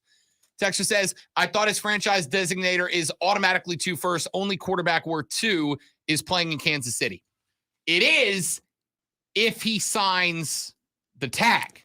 if he signs the tender, which I could be wrong, but I don't believe he has signed the franchise tag yet, which would make sense if he asked for a trade, right? If he asked for the trade, it would make sense he doesn't sign the tender because that would be backing some teams into a corner that maybe if he makes it clear to the Ravens, I don't want to play here, they're willing to take a little less to get him off. I don't know. And again, Lamar representing himself also means there's not an agent putting out the gross details in the news for us to have a better grasp at what is going on to the detriment of the teams involved, potentially. Texture says, I bet my life savings that the owners did talk and they all said the same thing. We aren't paying this guy that much. Again, bad news if they did. Is it specific this guy or is it specific anybody? We've reached the ceiling. We can't go above this because if we do this, the amount of salary we're going to have to pay quarterbacks going forward. And of course, they excluded Cleveland from the meeting. You need to step outside while we talk about this. Hey, Haslams, let's send you on a snipe hunt today while we talk about stuff. Meet us on the 9th at 9, Cleveland Browns. All right. So there's some thoughts. I honestly, I don't know what the hell's going on. All right. I just don't know. I do know that whatever momentum we had as far as Aaron Rodgers and the discussion with the Jets and this, that, and the other, it's all back under hostage again. We're all being held hostage by Lamar's tweets. So enjoy a full day of Lamar's tweets, ladies and gentlemen. Take a break, come back, wrap up. I did not anticipate 40 minutes of Lamar Jackson talk. That's what breaking news does. It does. Derails everything. Lamar got what he wanted. I mean, here we are talking about it. You ain't wrong. Back after this on the Rob Brown Show on the Fan Upstate.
I don't know if repercussions would come back on you, but I don't think so. Because you wouldn't know it was happening until it happened. And parodies are encouraged. You and I both witnessed downstairs encouraging a parody commercial.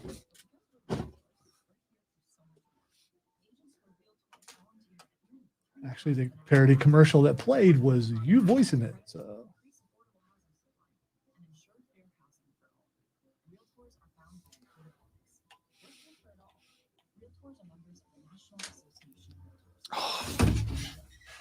I'm doing it. I'm asking for a new chair. I can't. I've tried. A random thing for me to decide to take a stand on. I'm asking for a new chair. Dang it. Are you going to Lamar it if you don't get it? I am. Are you? Okay. I demand a trade of this chair for a new chair. Well, I could do that for you in like 10 minutes or so. Just go pick a random studio. Could really be risky and just go take one out of the Planet Studio. See what kind of stuff happens after that.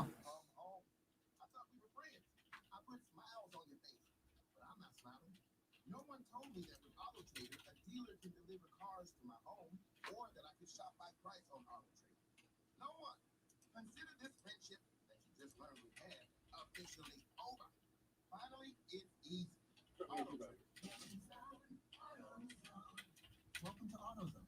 What are you working on today? Starting trouble. No one likes that. We can get you set up for some stronger starters. You might just need a fresh charge. We can take care of that free of charge. But if it is time for a new battery, we've got replacement batteries that'll fit your needs, starting at just $79.99. That's what makes us America's #1 battery destination. Restrictions apply. Always find what you love at Total Wine & More. With so many bottles to choose from at the lowest price, it's easy to find your favorite Cabernet or a new single barrel bourbon to try. With the lowest prices for over 30 years, find what you love and love what you find at Total Wine & More. Here's not only Virginia and North Carolina Region Responsibility must 21. This afternoon, warm and sunny, but breezy, high of 82. Weather brought to you by Scott's Lawns. If your yard needs some life, then you need Scott's Turf Cover. You just put it down once now and again this summer to thicken your lawn and get it growing strong. Use your lawn. Feed it. From the Ingles Market Studio, the Upstate, 97.7 FM News, 97.1 FM Smart. from your CBS Sports Radio.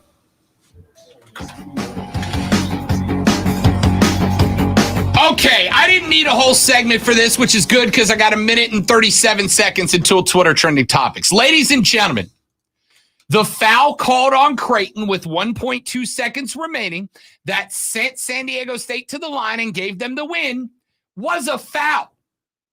And I don't care if it happens with 1.2 seconds remaining or 1.2 seconds played. If it's a foul, you can't call that foul to end a season. Yeah, the hell you can't. It is a foul. The left hand of the defender was very clearly on the hip of the shooting player and making contact, pushing him off his spot. That is the definition. That is the definition of a shooting foul. Definition.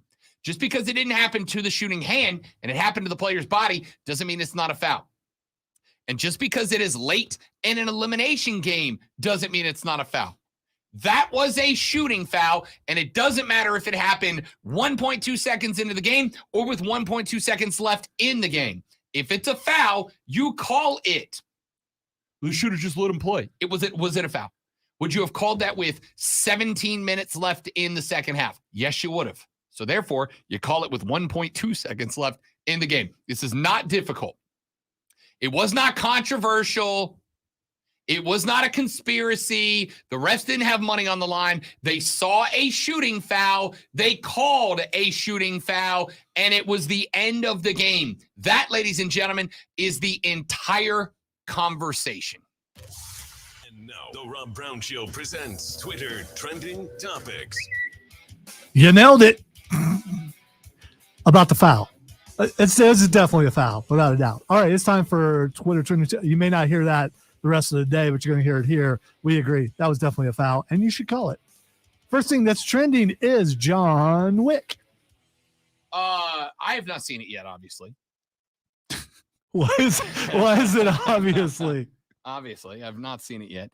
But the folks I've talked to that have seen it, early screenings, etc., said that John Wick 4 is incredible. And I believe them because I'm trying to think of a better I don't want to say better because I'm not talking like, oh, John Wick's like all-time cinematic masterpiece in terms of like just great movies. It's about damn, the it's stunts. fun. It's about the stunts. It's fun. That series start to finish has just been unending fun. It was absolutely amazing. It was a very, very good movie, for sure. And the stunts, phenomenal. I had no doubt. Yeah.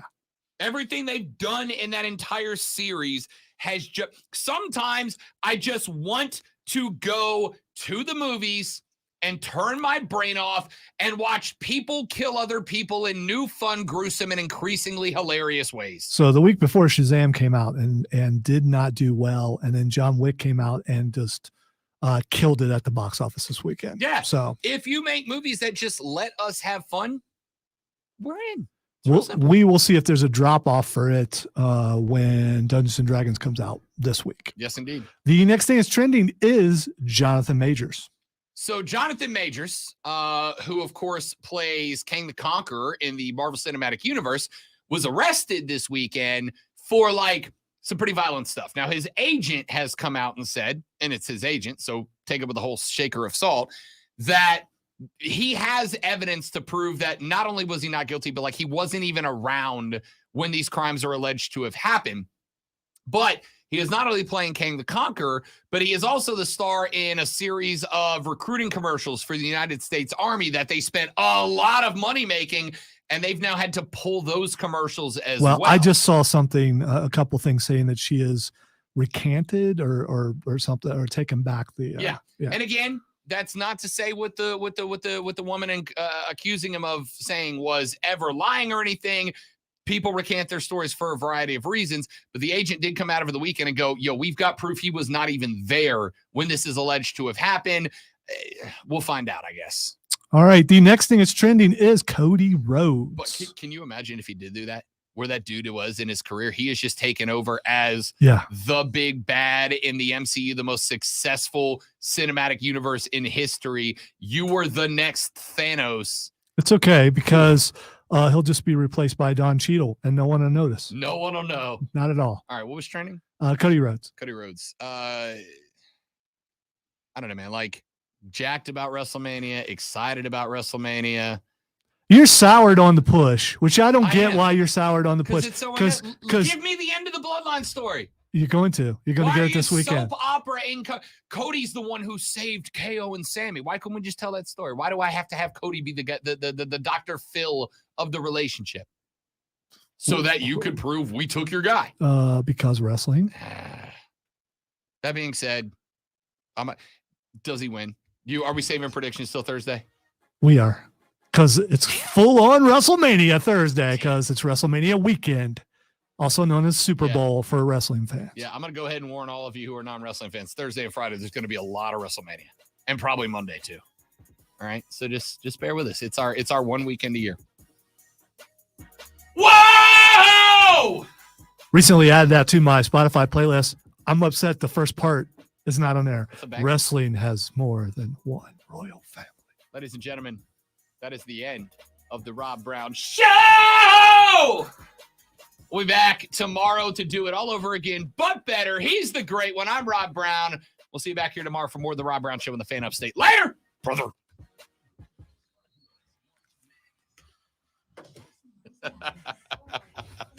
Whoa. Ladies and gentlemen, you're all amazing people. We thank you so much for watching. By the way, we had really good numbers on the stream today. You're welcome. Really good numbers on the stream. You're welcome. Today. You're welcome. We'll see you guys tomorrow. Thanks for hanging out. Have a lovely rest of your day. Goodbye.